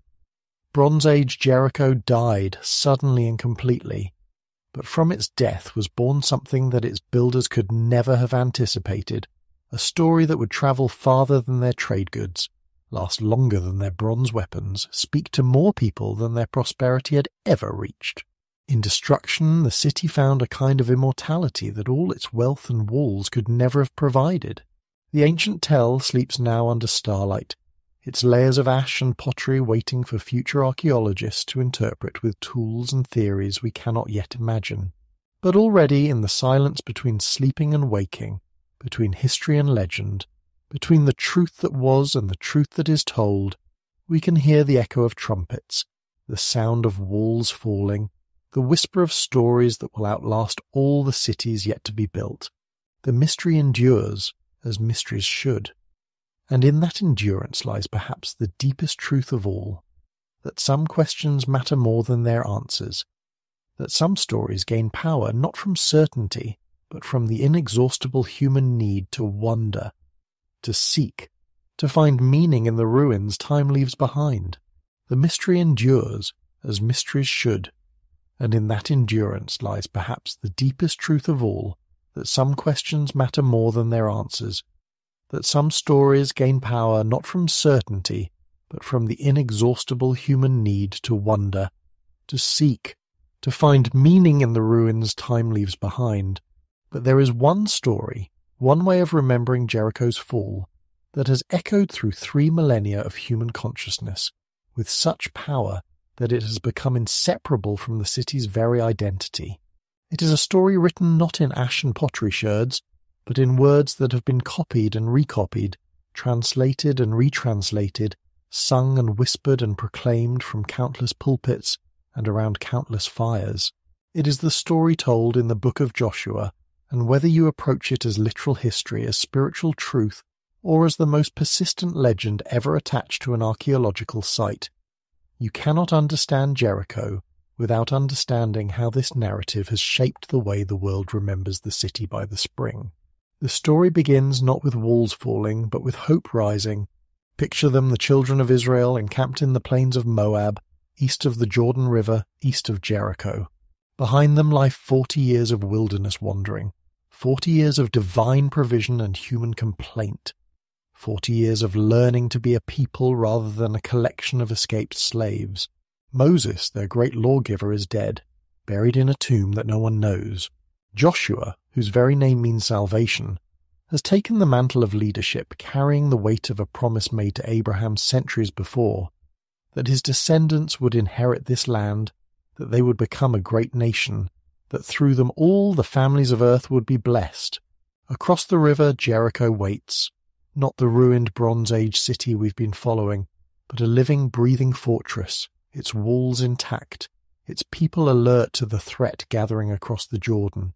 In the biblical narrative, this is not an empty tell waiting to be resettled, but an occupied stronghold that must be conquered, the first and most formidable obstacle in the campaign that will transform the Israelites from nomads into a settled people.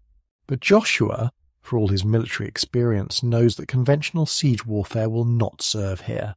The walls of Jericho are too strong, his people too untrained in the arts of urban warfare. So he does what commanders have done throughout history when facing impossible odds. He seeks intelligence. 2 spies slip across the Jordan under cover of darkness, carrying with them the hopes and fears of an entire people, Jericho's streets. Those spies might have passed for merchants, for traders seeking opportunity in the prosperous oasis city. But where would such strangers find lodging? Where would they go to hear the talk of the city, to gauge its defences, to measure the morale of its defenders? The biblical narrative sends them to the house of a woman named Rahab, described as a prostitute, one who would naturally have dealings with strangers, one whose house might be positioned advantageously near the city walls. The grand sweep of conquest narrative pauses for something more intimate, more human. Rahab, whose profession places her on the margins of respectable society, becomes the hinge on which the entire story turns. She could have betrayed the spies to Jericho's king. Instead, she hides them, lies to the authorities who come searching, and in a conversation that has echoed through literature for 3,000 years, reveals that the people of Canaan are already defeated not by sword or spear, but by terror and despair. "I know that the Lord has given you this land," she tells them, and that a great fear of you has fallen on us, so that all who live in this country are melting in fear because of you." Her words paint a picture not of defiant resistance but of psychological collapse, of a people who have heard the stories of what happened to Pharaoh's army at the Red Sea, who know that the God of Israel fights for his people in ways that make conventional warfare meaningless. In exchange for her help, Rahab extracts a promise that when the city falls, her family will be spared.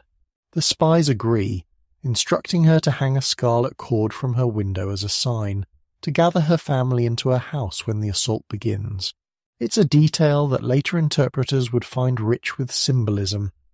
The scarlet cord, like the blood on the doorposts in Egypt, marking those who would live while others died. The spies return with intelligence that is both encouraging and puzzling. The people's hearts are melted with fear, they report, but the walls remain as formidable as ever.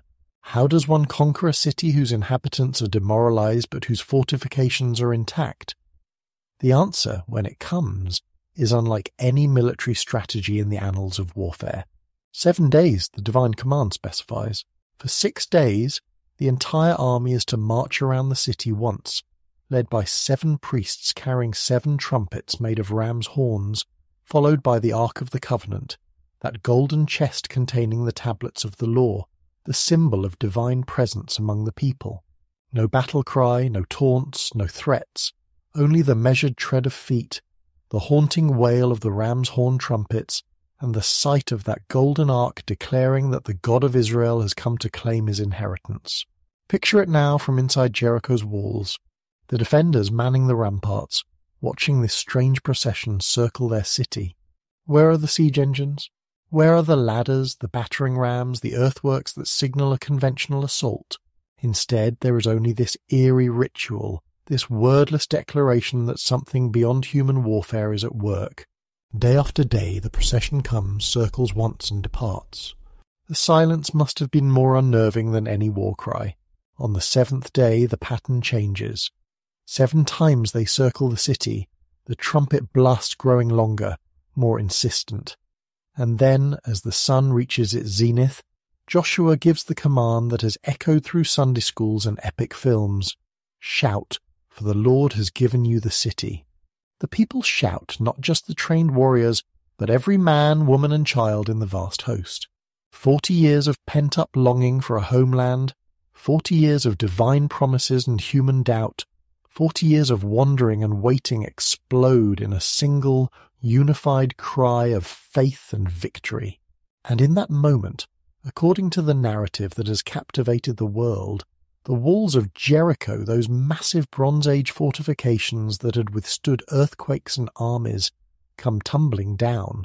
But even in the moment of miraculous victory, the story insists on moral complexity. This is not mere conquest, but divine judgment. The city is to be placed under Hiram, the band devoted entirely to destruction, as a sacrifice to the God who has delivered it into their hands. Nothing is to be taken as plunder except the silver, gold, bronze and iron, which go into the treasury of the Lord. It is as if the first victory in the promised land must be pure, untainted by the greed that corrupts so many military campaigns. Yet mercy tempers judgment. Rahab and her household are spared, brought out of the city before its destruction, integrated into the people of Israel. Her faith, the faith of a Canaanite prostitute who recognized the power of Israel's God, when many Israelites still struggled with doubt, becomes the model for the kind of belief that transcends ethnicity and social standing. The archaeological questions that so puzzled Kathleen Kenyon and her successors take on different meanings when viewed through this lens. When did the walls fall? How did they fall?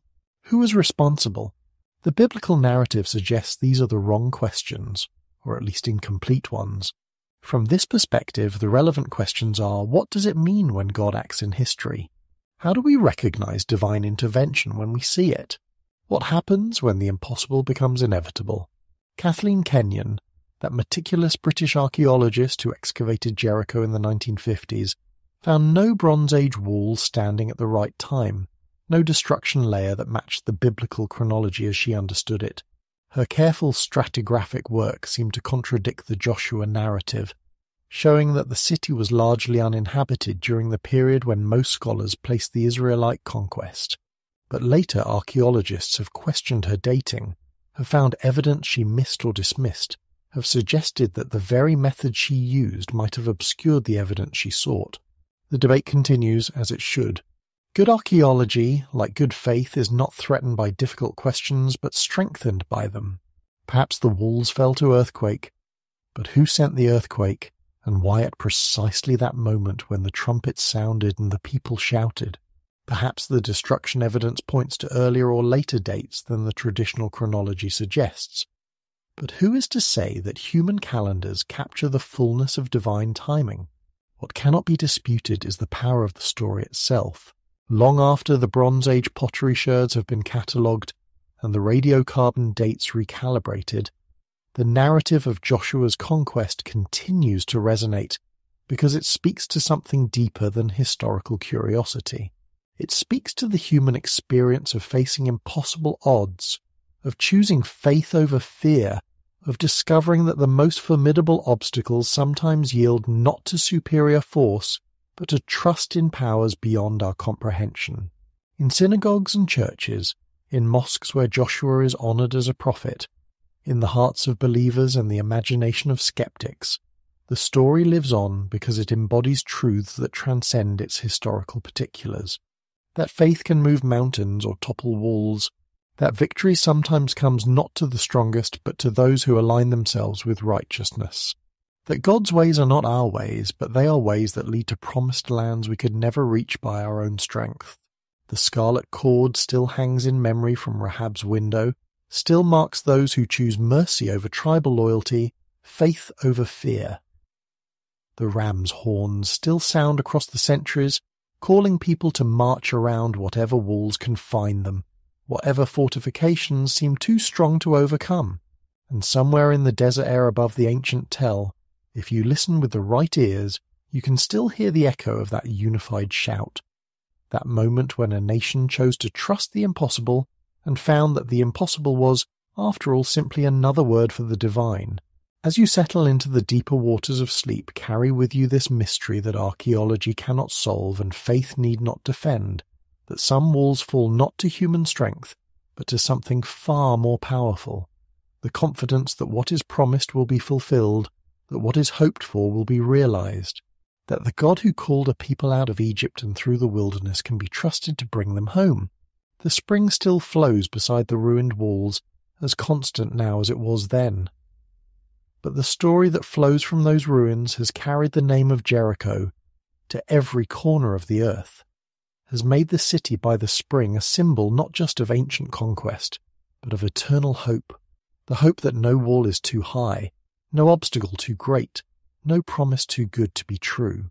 The walls came tumbling down, the song says, and children have been singing it for 3,000 years.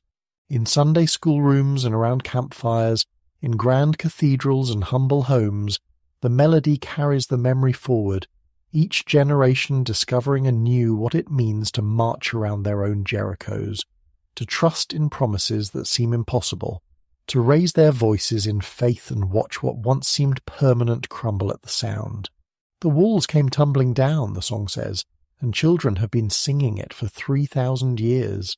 In Sunday school rooms and around campfires, in grand cathedrals and humble homes, the melody carries the memory forward, each generation discovering anew what it means to march around their own Jerichos, to trust in promises that seem impossible, to raise their voices in faith and watch what once seemed permanent crumble at the sound. But walls once fallen have a way of rising again. Time builds as surely as it destroys, and the spring that had called to Natufians and sustained Canaanites, that had witnessed Joshua's triumph and countless forgotten sorrows, would soon murmur its invitation to a new kind of builder, one whose walls would be made not of defence but of pleasure, not of necessity but of absolute power unleashed in the service of earthly paradise. 1,000 years after Joshua's trumpets fell silent, after kingdoms had risen and fallen like wheat before the scythe, after Babylonians and Persians had written their names across the ancient Near East in conquest and exile, there came to Judea, a king whose very name would become synonymous with both architectural magnificence and moral monstrosity. Herod, called the Great by historians who measure greatness in stone and gold rather than wisdom and mercy, looked upon the ancient site of Jericho and saw not a place of sacred memory, but an opportunity for the most audacious display of royal luxury the region had ever witnessed. The Herod who came to power in 37 BCE was a man caught between worlds, Jewish by adoption, Roman by necessity, Idumean by birth. His legitimacy rested not on bloodline or divine election, but on the more precarious foundation of Antony and Octavian's favour, on his ability to keep Judea profitable and peaceful within the expanding embrace of Rome. Such a position demanded constant vigilance, endless construction projects to demonstrate loyalty to Caesar and munificence to subjects, and above all, the kind of overwhelming display of wealth that makes rebellion seem not just futile, but almost sacrilegious. Jericho offered everything Herod needed for his particular brand of political theatre. The ancient tell, with its layers of history, provided legitimacy. He was building where kings had always built. The spring provided the water essential for the elaborate hydraulic systems that marked sophisticated Roman engineering. The climate provided escape from Jerusalem's winter chill, a place where the king could retreat with his court when the highland winds grew sharp. And the famous balsam groves provided a monopoly so valuable that it helped fund all his other extravagances. Picture his winter palace as it rose from plans drawn by architects trained in the finest Roman schools, built by craftsmen imported from across the Mediterranean world. This was not a single structure, but a complex of buildings that sprawled across the landscape like a small city devoted entirely to pleasure and power. The main palace sat atop an artificial mound tell within a tell its walls decorated with frescoes that would not have shamed a villa in Pompeii, its floors laid with geometric mosaics that caught and scattered sunlight in patterns of almost hypnotic complexity.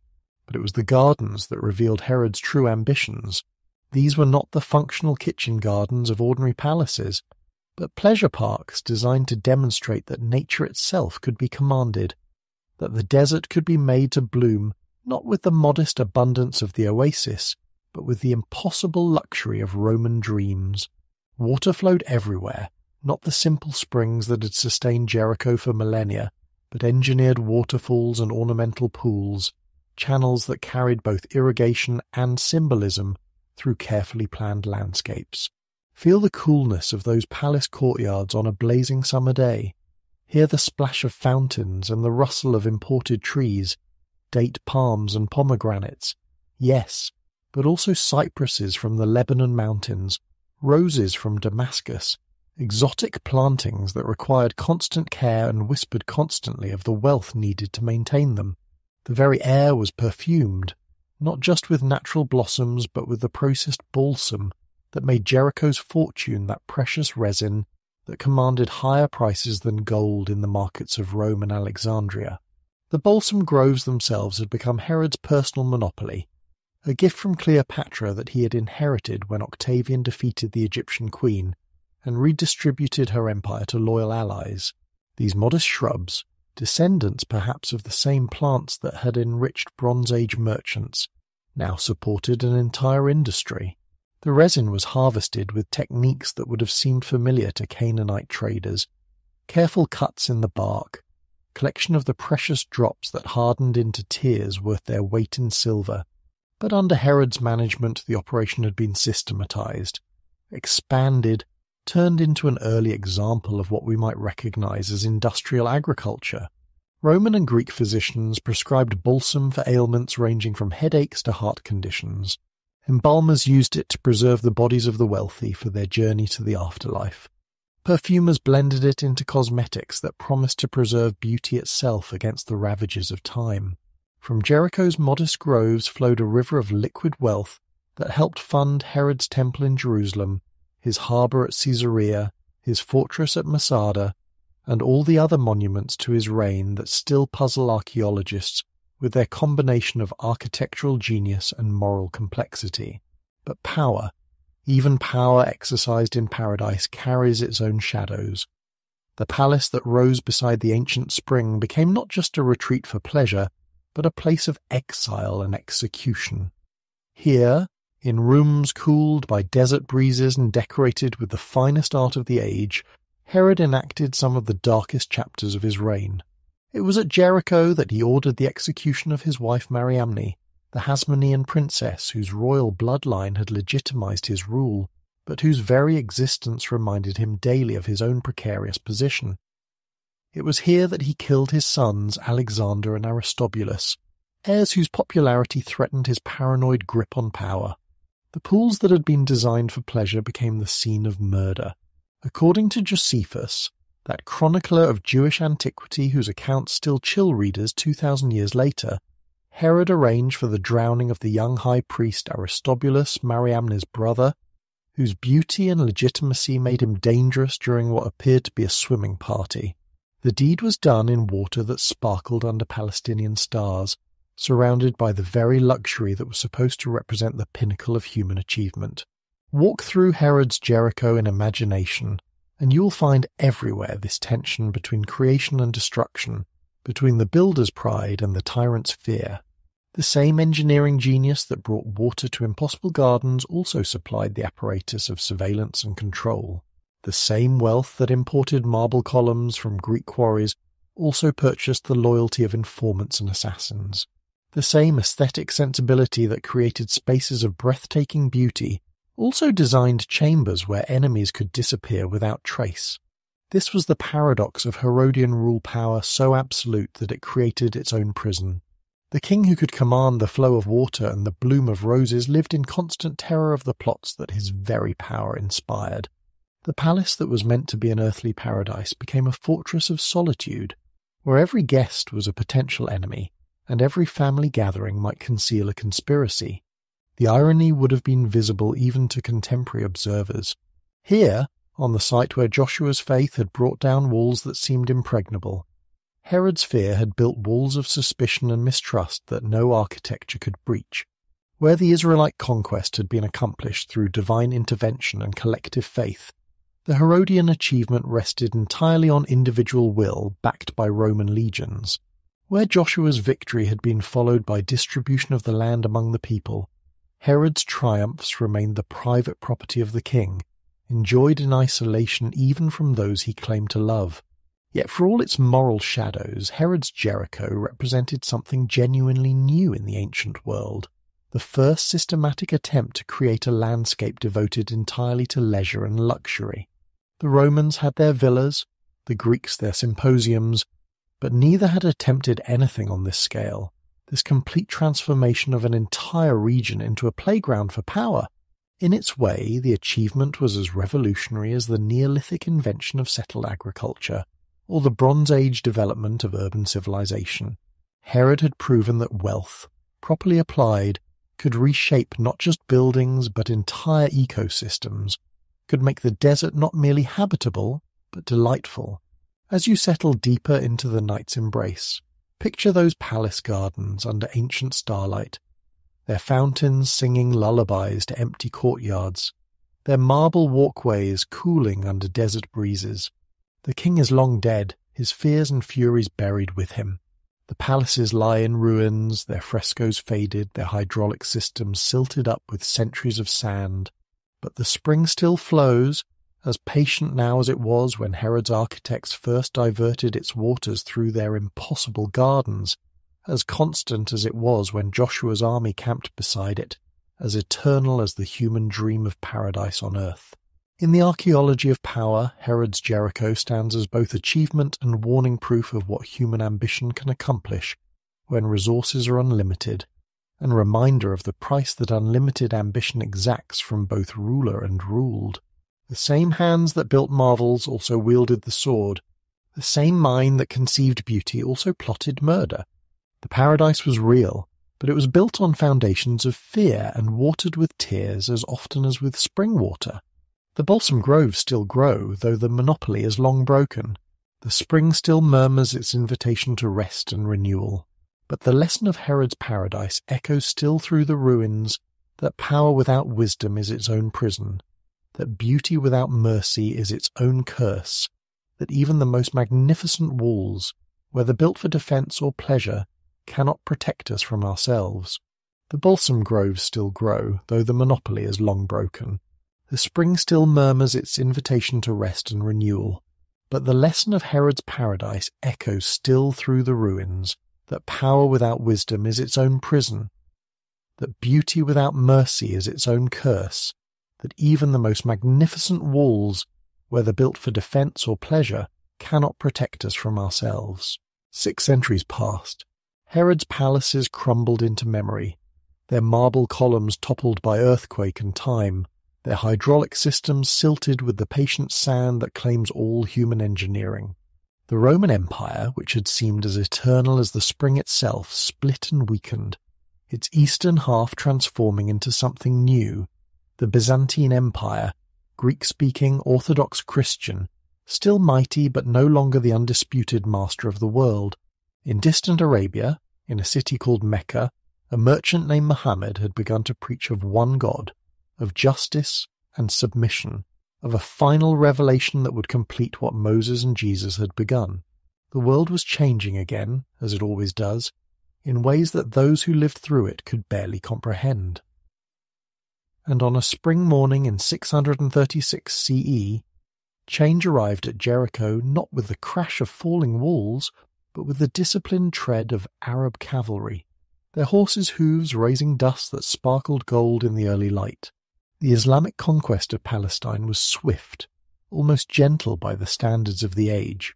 Where other empires had come with fire and sword, leaving cities in ruins and populations enslaved, the armies of Islam arrived with something revolutionary, a policy of tolerance that astonished both conqueror and conquered. The Caliph Umar ibn al-Khattab, second successor to the Prophet Muhammad, had issued clear instructions to his commanders.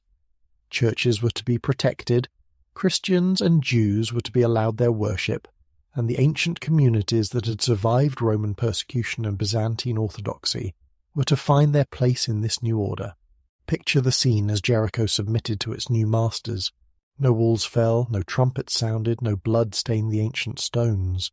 Instead, there were negotiations conducted in the shade of date palms, agreements sealed with handshakes rather than swords, promises given and kept with a precision that spoke of divine command rather than merely human treaty. The Byzantine garrison withdrew northward, their purple banners disappearing over the hills like a retreating thunderstorm. In their place came administrators who spoke Arabic and prayed toward Mecca, but who honoured the spring that had called to so many faiths, who recognized in this oasis something sacred that transcended the boundaries of any single revelation. The transformation that followed was subtle, profound, and utterly unlike anything Jericho had experienced in its long history. This was not conquest in the Roman sense, the imposition of an alien culture through overwhelming force, nor was it absorption, as had happened with the various Canaanite peoples who had merged into the Israelite kingdoms. This was synthesis, the patient work of cultures learning to live together, to borrow from each other, to create something new while honouring what had come before.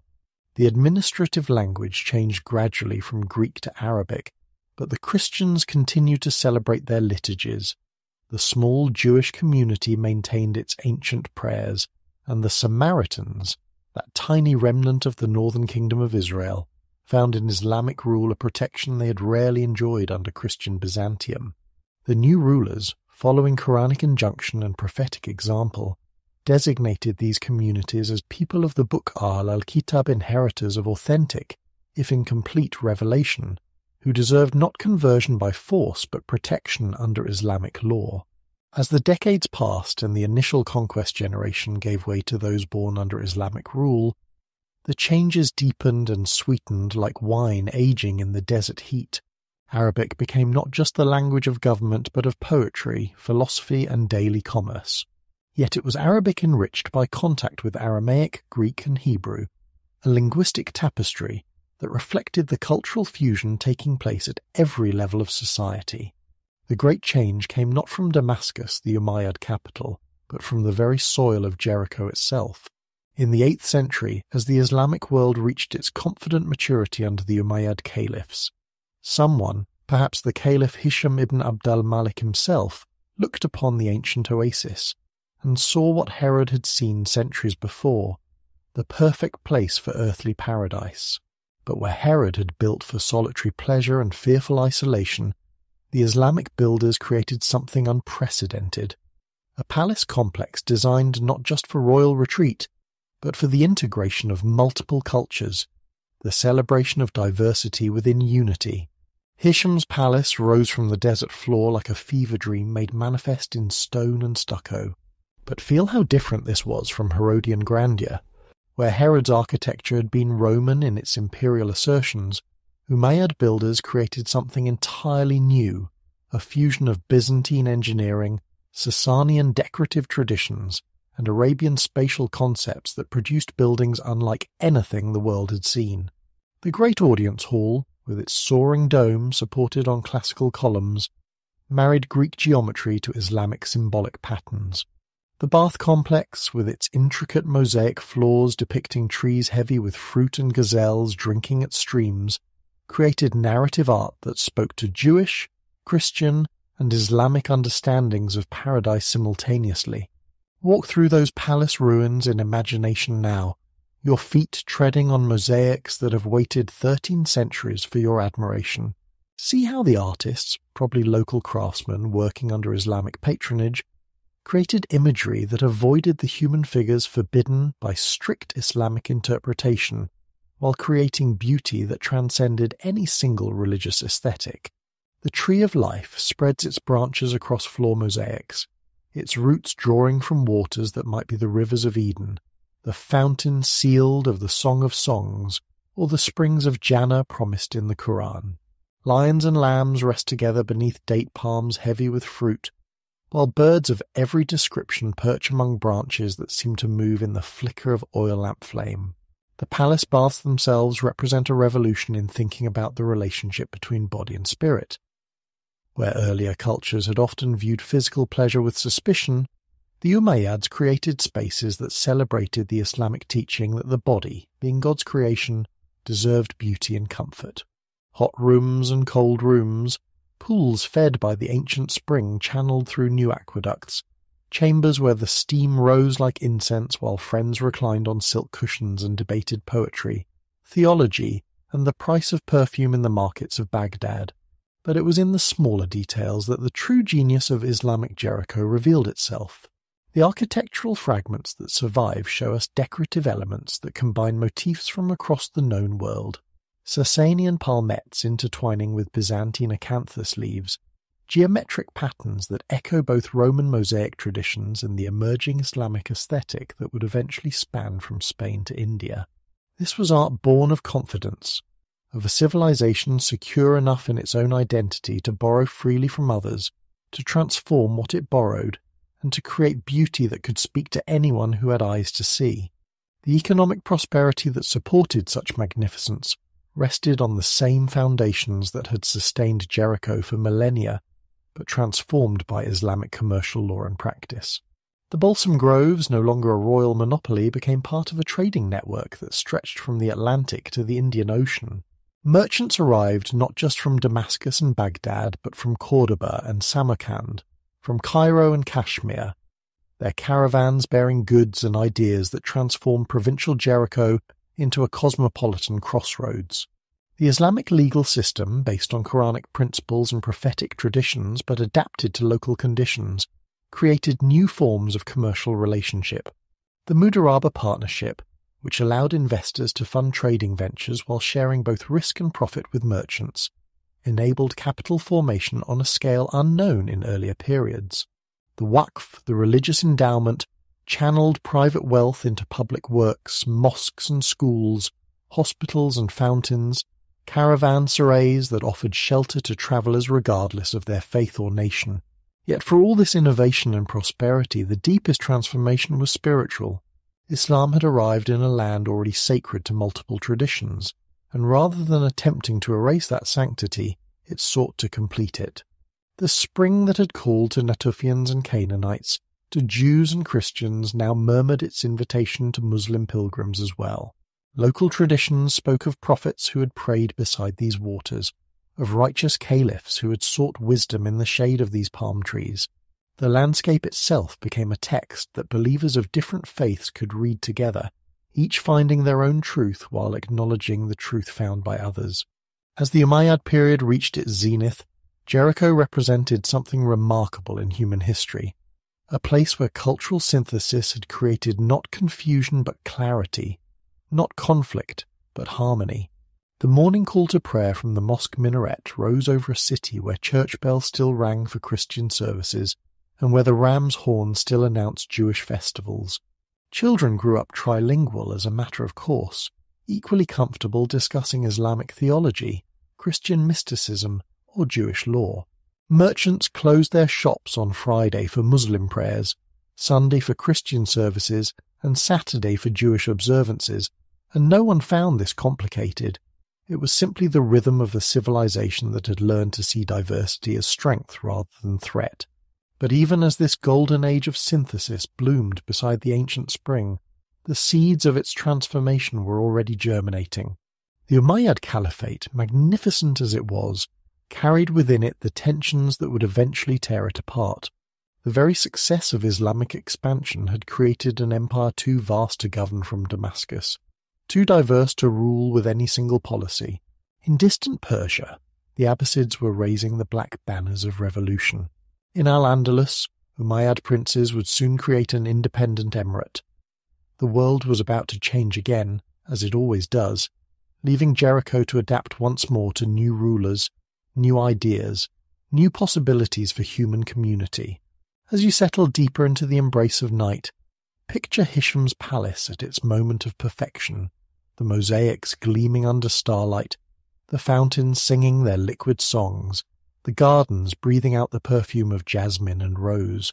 It is a vision of what human civilization can achieve when power serves beauty, when authority protects rather than oppresses, when different traditions meet not in conflict but in creative collaboration. The Islamic conquest had brought to Jericho not just new rulers, but a new way of imagining what conquest could mean. Where others had seen in victory the license to destroy, the Muslims had found in their triumph the responsibility to preserve, to protect, to add their own voices to the ancient chorus, without silencing the songs already being sung. The spring still flowed, as constant as prayer, as reliable as the promise that what is planted in justice will flourish in beauty.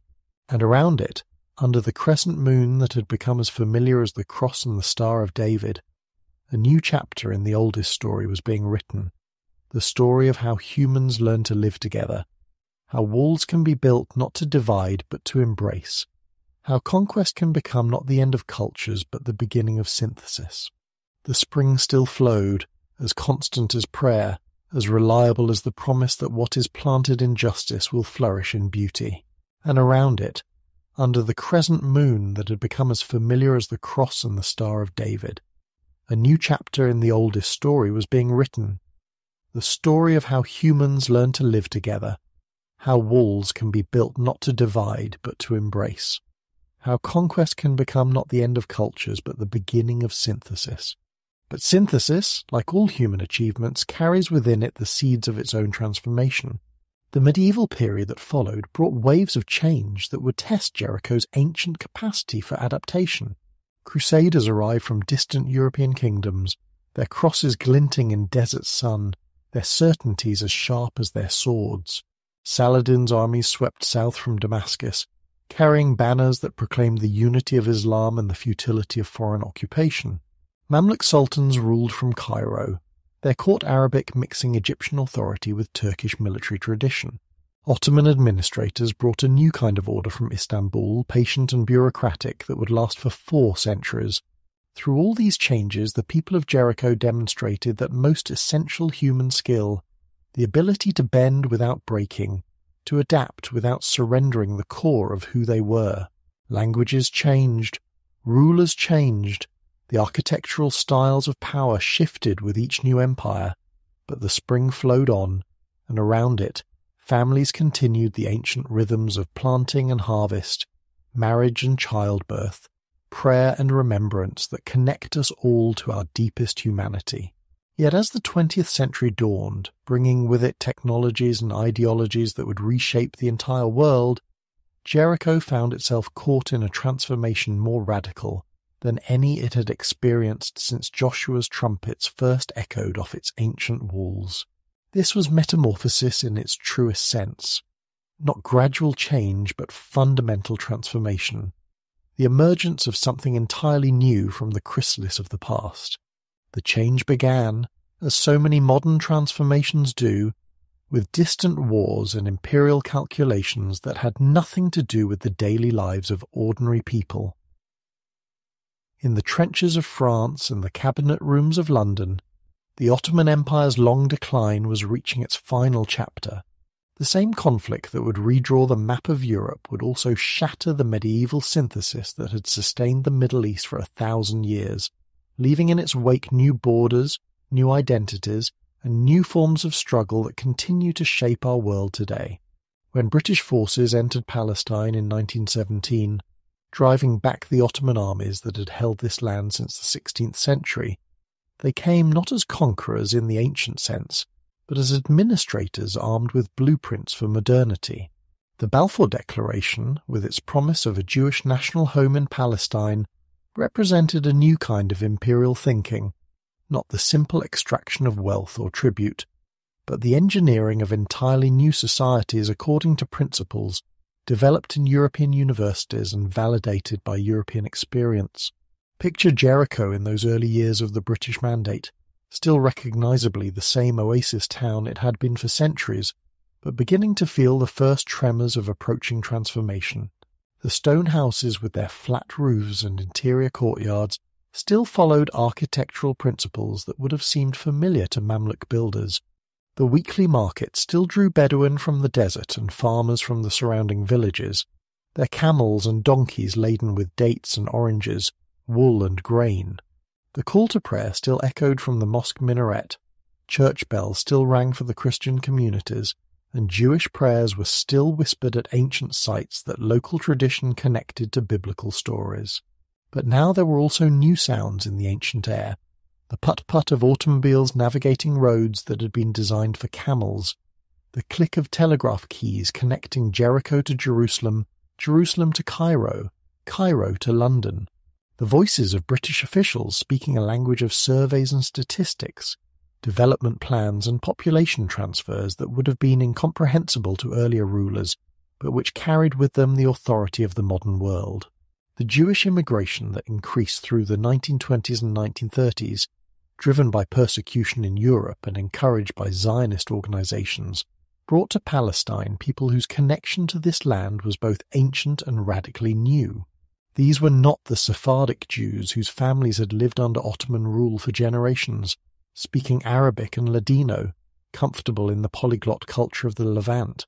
These were Ashkenazi Jews from Poland and Russia, Lithuania and Germany, carrying with them European languages and ideologies, socialist theories and nationalist dreams, agricultural techniques learned in Ukrainian collectives and business methods developed in Warsaw counting houses. Their settlements, when they appeared in the Jordan Valley, represented something unprecedented in the region's history communities, designed from the beginning according to rational principles, with geometric layouts, collective ownership, and a conscious rejection of traditional Middle Eastern social structures. The kibbutzim that began to dot the landscape were utopian experiments wrapped in barbed wire, islands of European modernity in an ancient sea. For the Arab population of Jericho and its surroundings, these changes brought both opportunity and anxiety. The British administration created jobs for those who could navigate the new bureaucracies, speak the new languages, adapt to the new rhythms of colonial modernity. The Jewish settlements created markets for Arab labour and produce, economic relationships that enriched some while displacing others. But beneath the surface, prosperity ran deeper currents of concern, whispers about land sales, arguments about water rights, questions about what kind of future was being built and who would have a place in it. The transformation accelerated through the 1940s, as the Second World War brought both global conflict and local crisis to Palestine. The Holocaust, unfolding in European death camps, gave desperate urgency to Zionist arguments about the need for Jewish sovereignty. Arab nationalism, flowering in Cairo and Damascus, proclaimed with equal passion the right of Arab peoples to determine their own destiny. The British, exhausted by global war and facing impossible contradictions in their Palestine policy, began the long process of imperial retreat that would reshape the entire Middle East. And then came 1948, a year that would divide time in this ancient land as sharply as any earthquake had ever fractured its stones.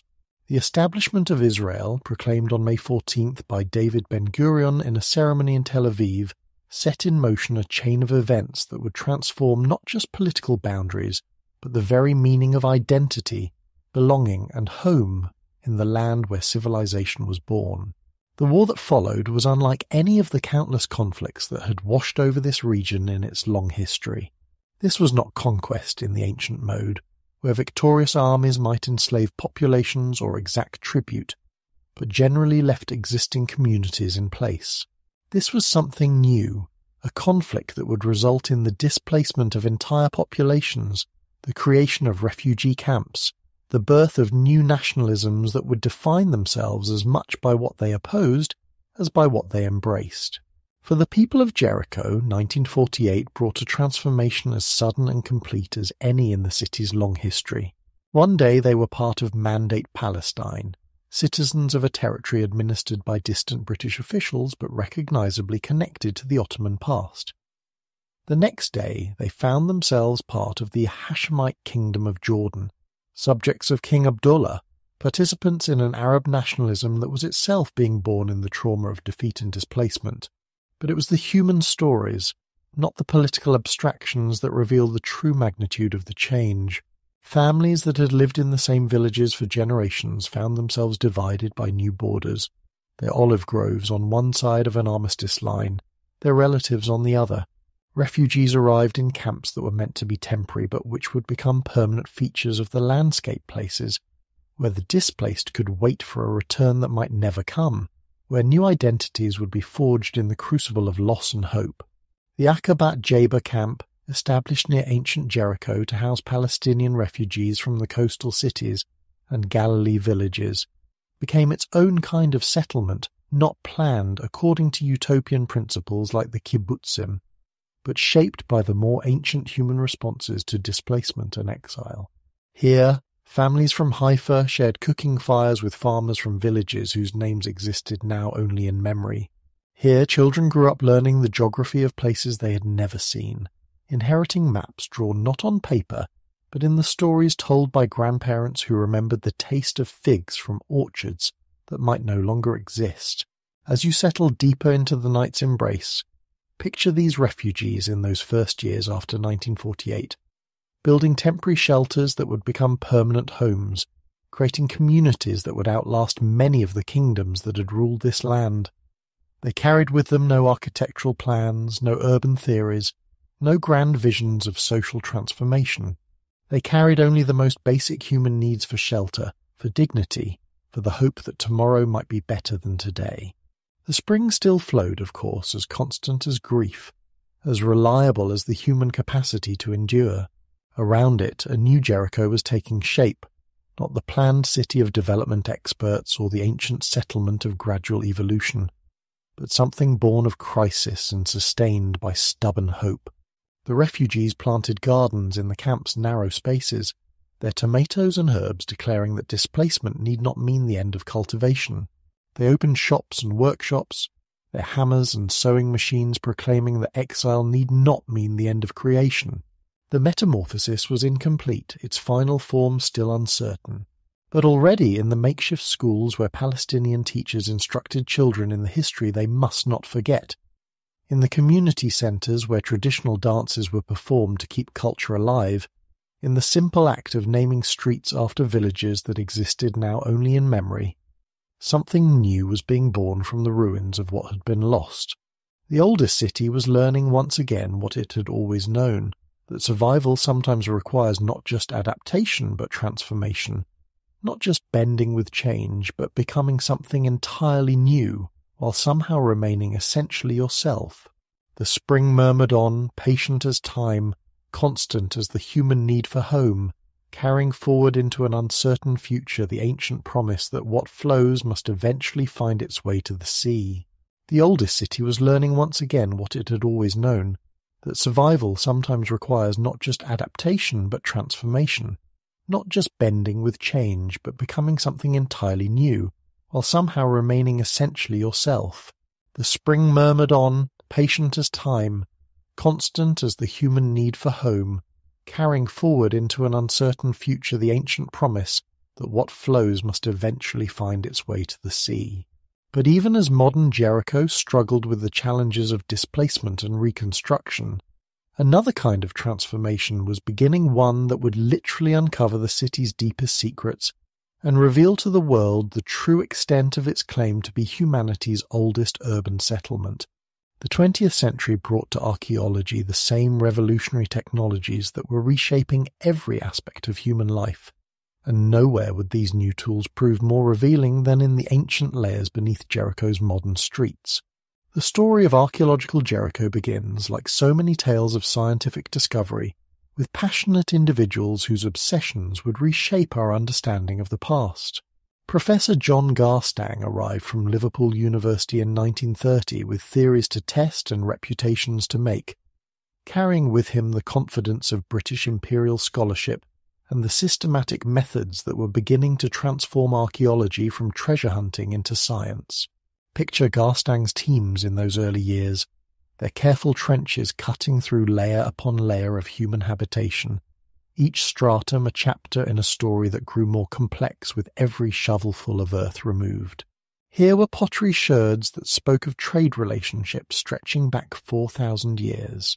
Here were bronze weapons that had once glinted in the hands of Canaanite warriors, and here, most remarkably, were walls' massive fortifications that seemed to confirm the biblical narrative of Joshua's conquest, walls that had indeed fallen catastrophically, their stones tumbled in patterns that suggested sudden, violent destruction. Garstang's discoveries captured imaginations around the world. Newspapers proclaimed that science had vindicated scripture, that spade and trowel had proven the truth of Sunday school stories. The walls of Jericho, it seemed, had indeed come tumbling down, exactly as the book of Joshua described, exactly when biblical chronology suggested they should have. For a generation of believers troubled by the challenges that modern scholarship was posing to traditional faith, Garstang's Jericho offered reassuring proof that archaeology and scripture could indeed march in harmony. But science, like the spring itself, flows according to its own rhythms, not the convenience of human expectation. In the 1950s, a new generation of archaeologists arrived at Jericho, armed with more sophisticated techniques and fewer preconceptions about what they would find. Dame Kathleen Kenyon, that formidable British scholar whose methods would become the foundation of modern Near Eastern archaeology, brought to the ancient tale a precision that made earlier excavations seem almost crude by comparison. Kenyon's revolutionary approach, the Wheeler-Kenyon method of stratigraphic excavation, treated the tell not as a treasure trove to be mined but as a manuscript to be read, each layer a page that must be understood in relationship to all the others. Her teams worked with tools that would seem familiar in a surgeon's operating room: dental picks and soft brushes, measuring tapes and cameras, a patience that allowed weeks of work to remove what earlier archaeologists might have cleared in a day. What Kenyon found challenged everything that Garstang had claimed to prove.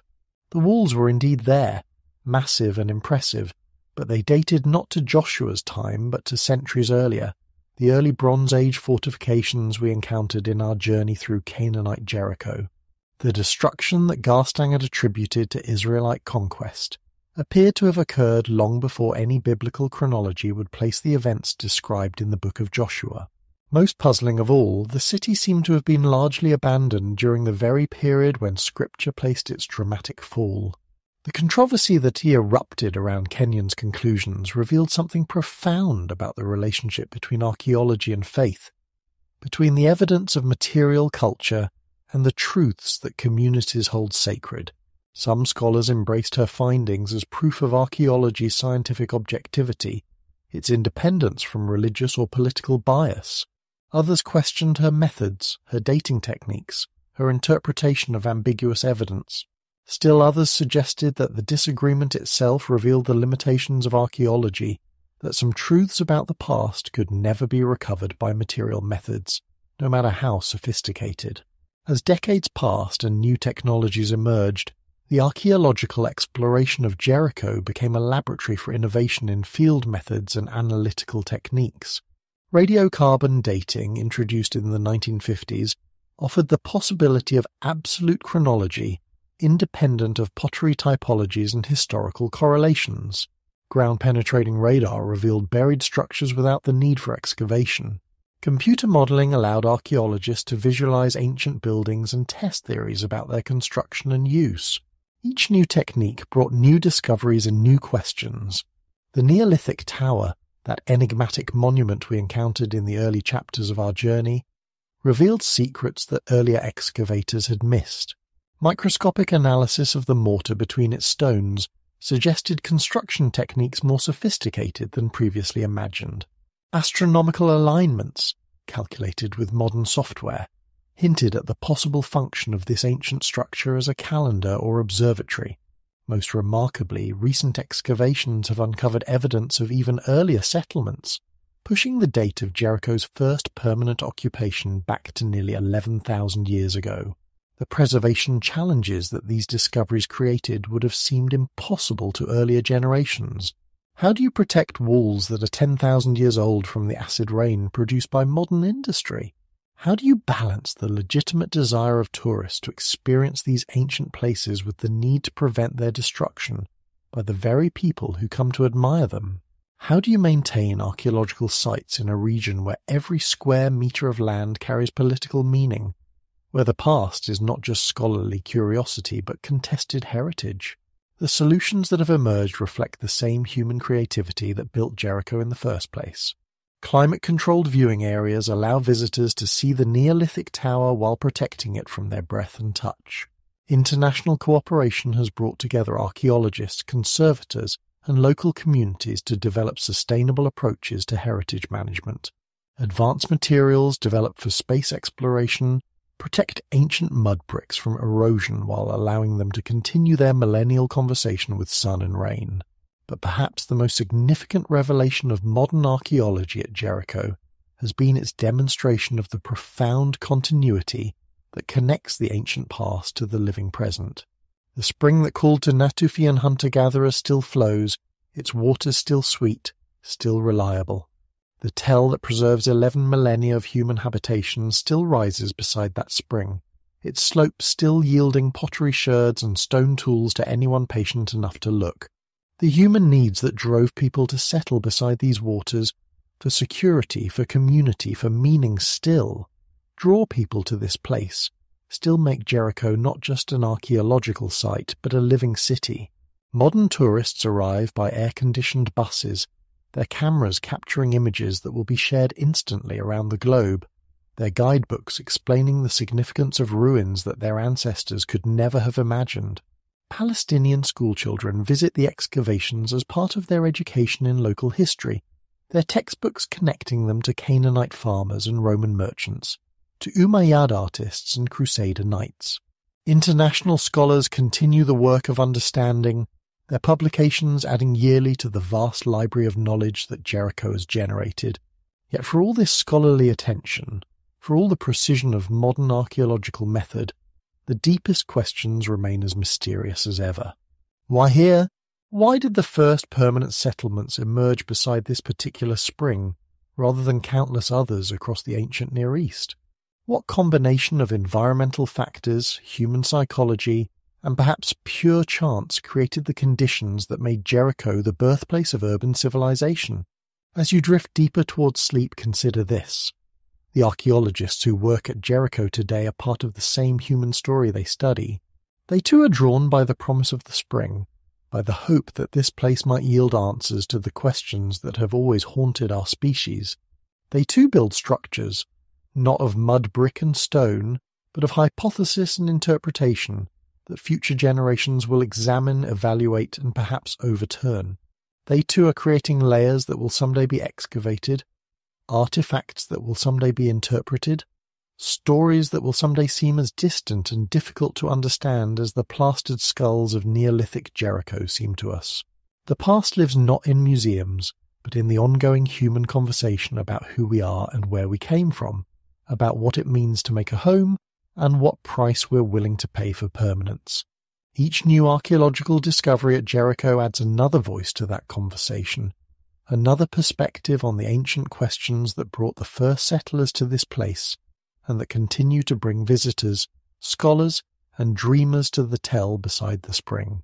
The excavations continue, as patient as the spring itself, as persistent as the human need to understand, and with each careful brushstroke, each precisely recorded artifact, each new technique applied to ancient mysteries, Jericho continues its longest career, not just as the world's oldest city, but as humanity's first and most enduring attempt to read the story we have written in the earth itself.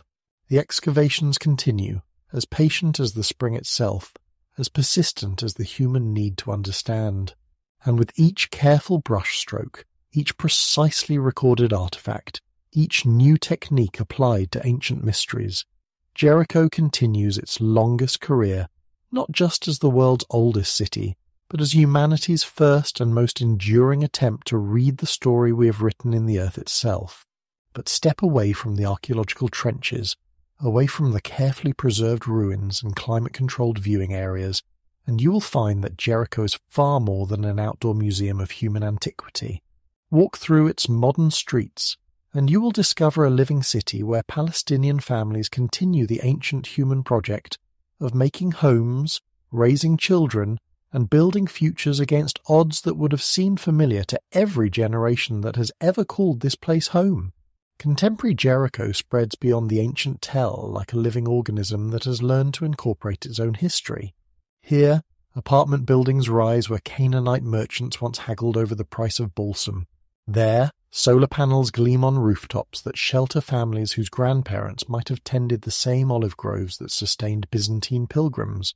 The modern city carries its past not as burden but as foundation, not as museum piece but as living inheritance that continues to shape the rhythms of daily life. The morning sounds that rise from Jericho's neighborhoods would seem both familiar and strange to earlier inhabitants. The call to prayer from the mosque mingles with the rumble of buses carrying workers to jobs in nearby settlements, tourists to archaeological sites. Children's laughter echoes from playgrounds built over layers of Roman pottery and Ottoman coins. Shopkeepers arrange their displays of dates and oranges using skills passed down through generations of merchants, while their cash registers connect to satellite networks that span the globe. Yet for all its ancient pedigree and tourist attractions, modern Jericho faces challenges that would test the adaptability that has sustained this place through 11 millennia of change. The economic realities of contemporary Palestinian life restrictions on movement, limitations on development, the complex negotiations required for any major project, create a daily environment that demands the same creativity and resilience that enabled the first Natufians to transform from nomads to settlers. The city's economy balances precariously between ancient resources and modern constraints. Agriculture remains central to Jericho's identity, as it has since the Neolithic Revolution.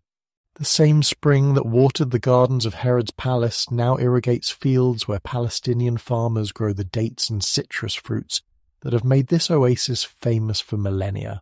But modern farming requires not just water and fertile soil, but access to markets, freedom to transport goods, the ability to compete in international trade networks that extend far beyond the borders visible on any political map.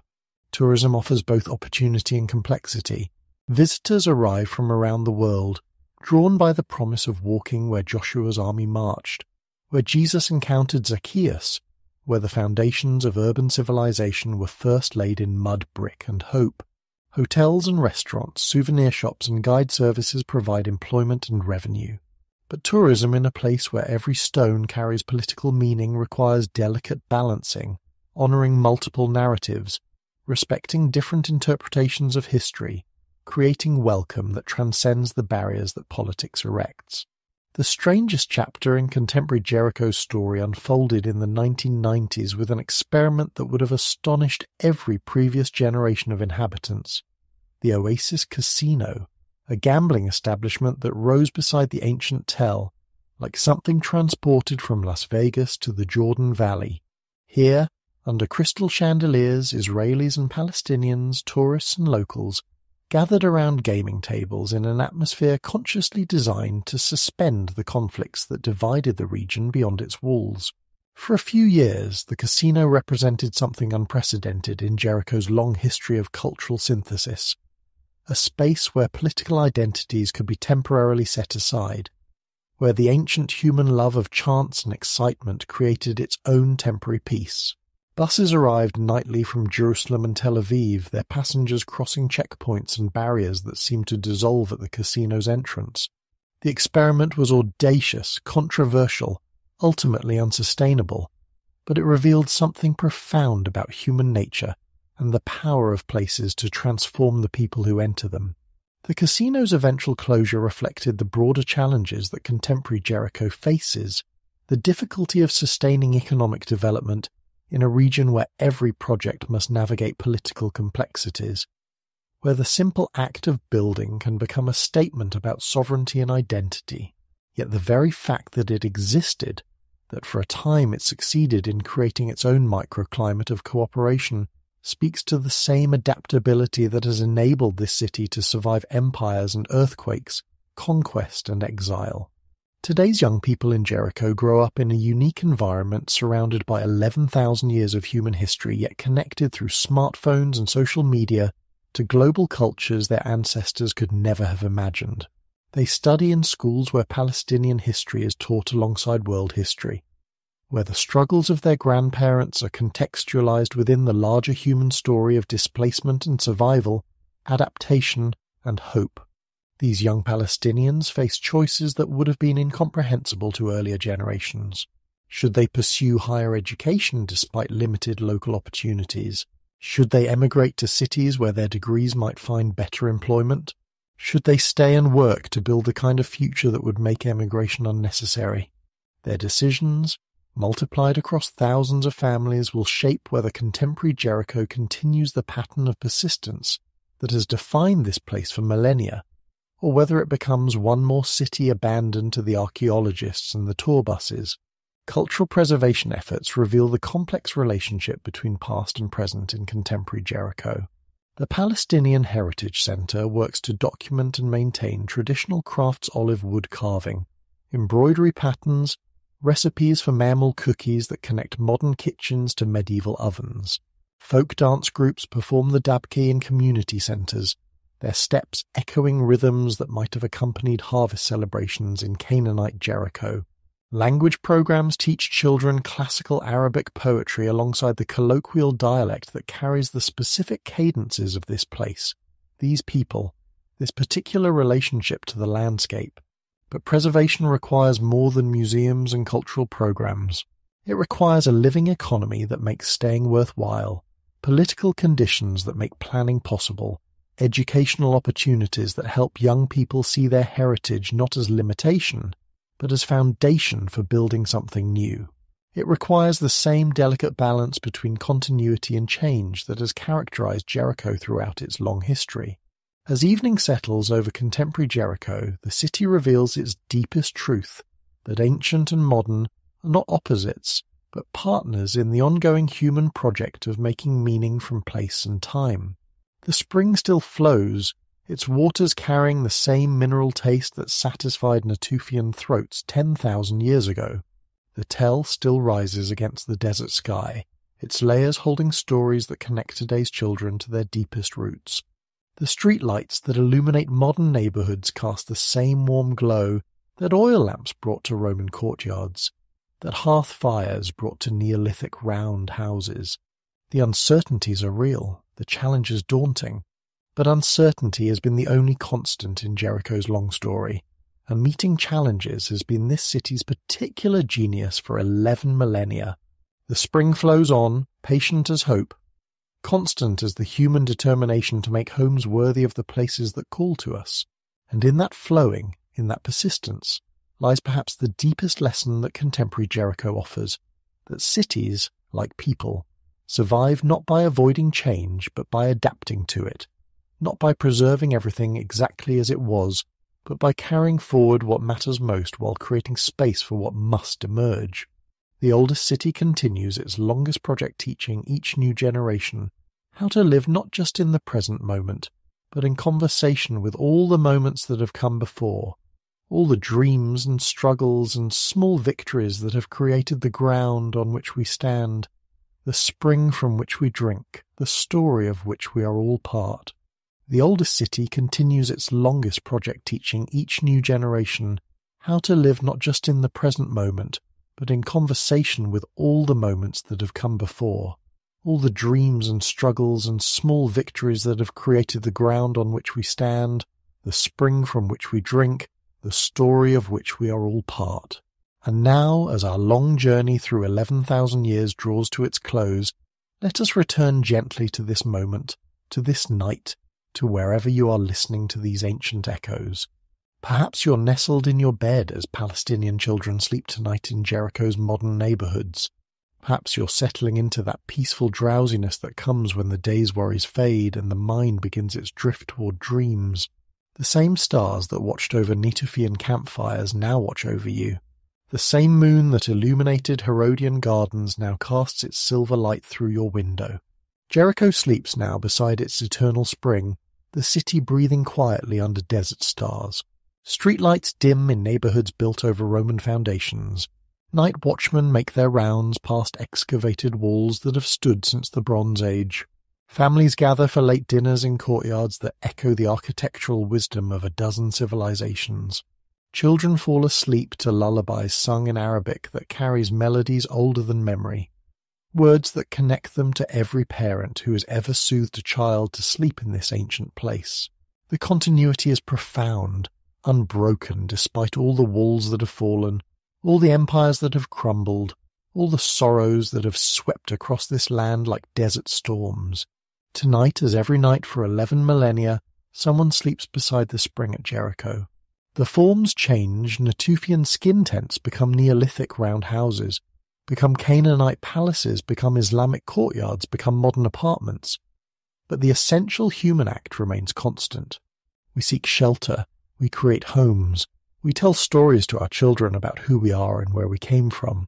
You are part of that continuity now, connected by this night's journey to every dreamer who has ever closed their eyes within the sound of flowing water, within reach of walls that promise safety, within the embrace of communities that transform mere survival into civilization.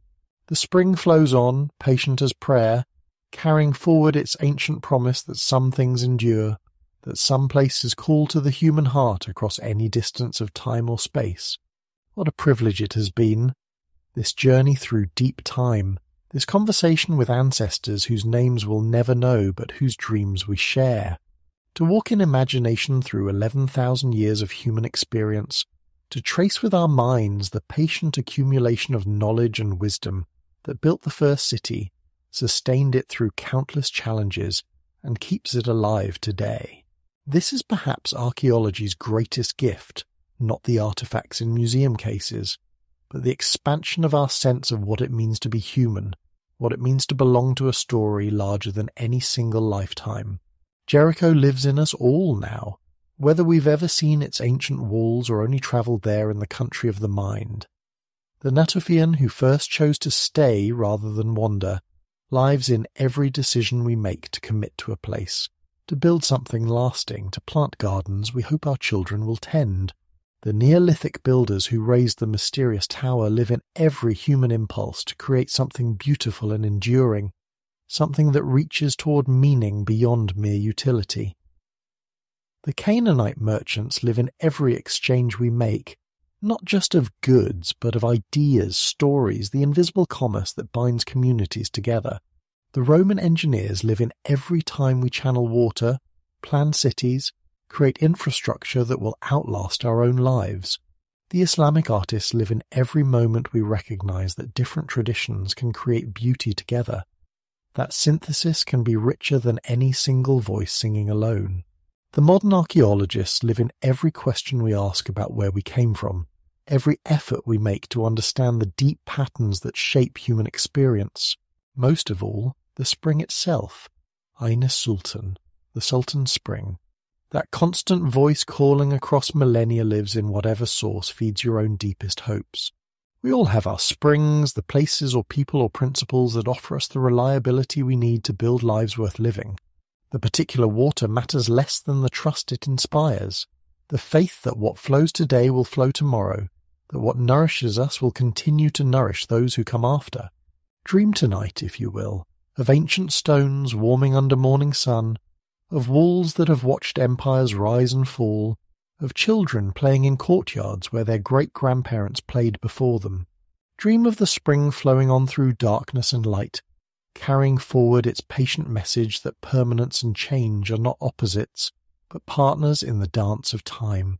Dream of the tell rising layer by layer, each generation adding its story to the great manuscript written in earth and stone, and the stubborn human refusal to let memory die. You carry Jericho with you now, the older city living in your imagination, its lessons woven into your understanding of what cities are, what homes mean, what it costs to build, and what it means to endure.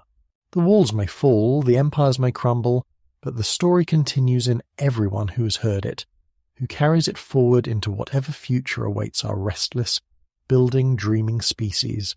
And so we come to the end of tonight's journey, though the story itself has no ending, only the ancient rhythms of sleeping and waking, of seasons turning, of springs flowing on towards seas that have no names.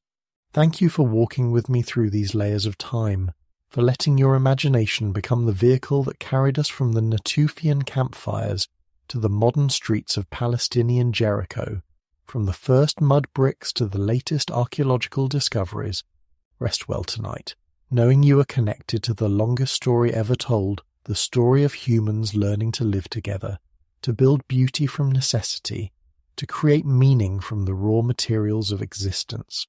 The spring still flows, the stars still wheel overhead, and somewhere in the gentle space between sleeping and waking, between memory and dream, the oldest city keeps its ancient promise that home is possible, that walls can protect rather than divide, that what we build with love endures beyond all accounting. Until we meet again for another journey through the deep country of human memory, sleep peacefully, dream sweetly, and remember, you are part of the story now, part of the great human project of making homes worthy of the places that call to us across the centuries.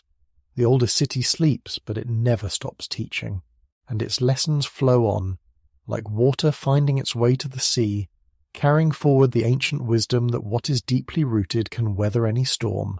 What is built on stone and sustained by springs will outlast all the kingdoms that rise and fall like waves upon the shore of time. Sweet dreams, fellow travellers. The spring flows on, and the story continues.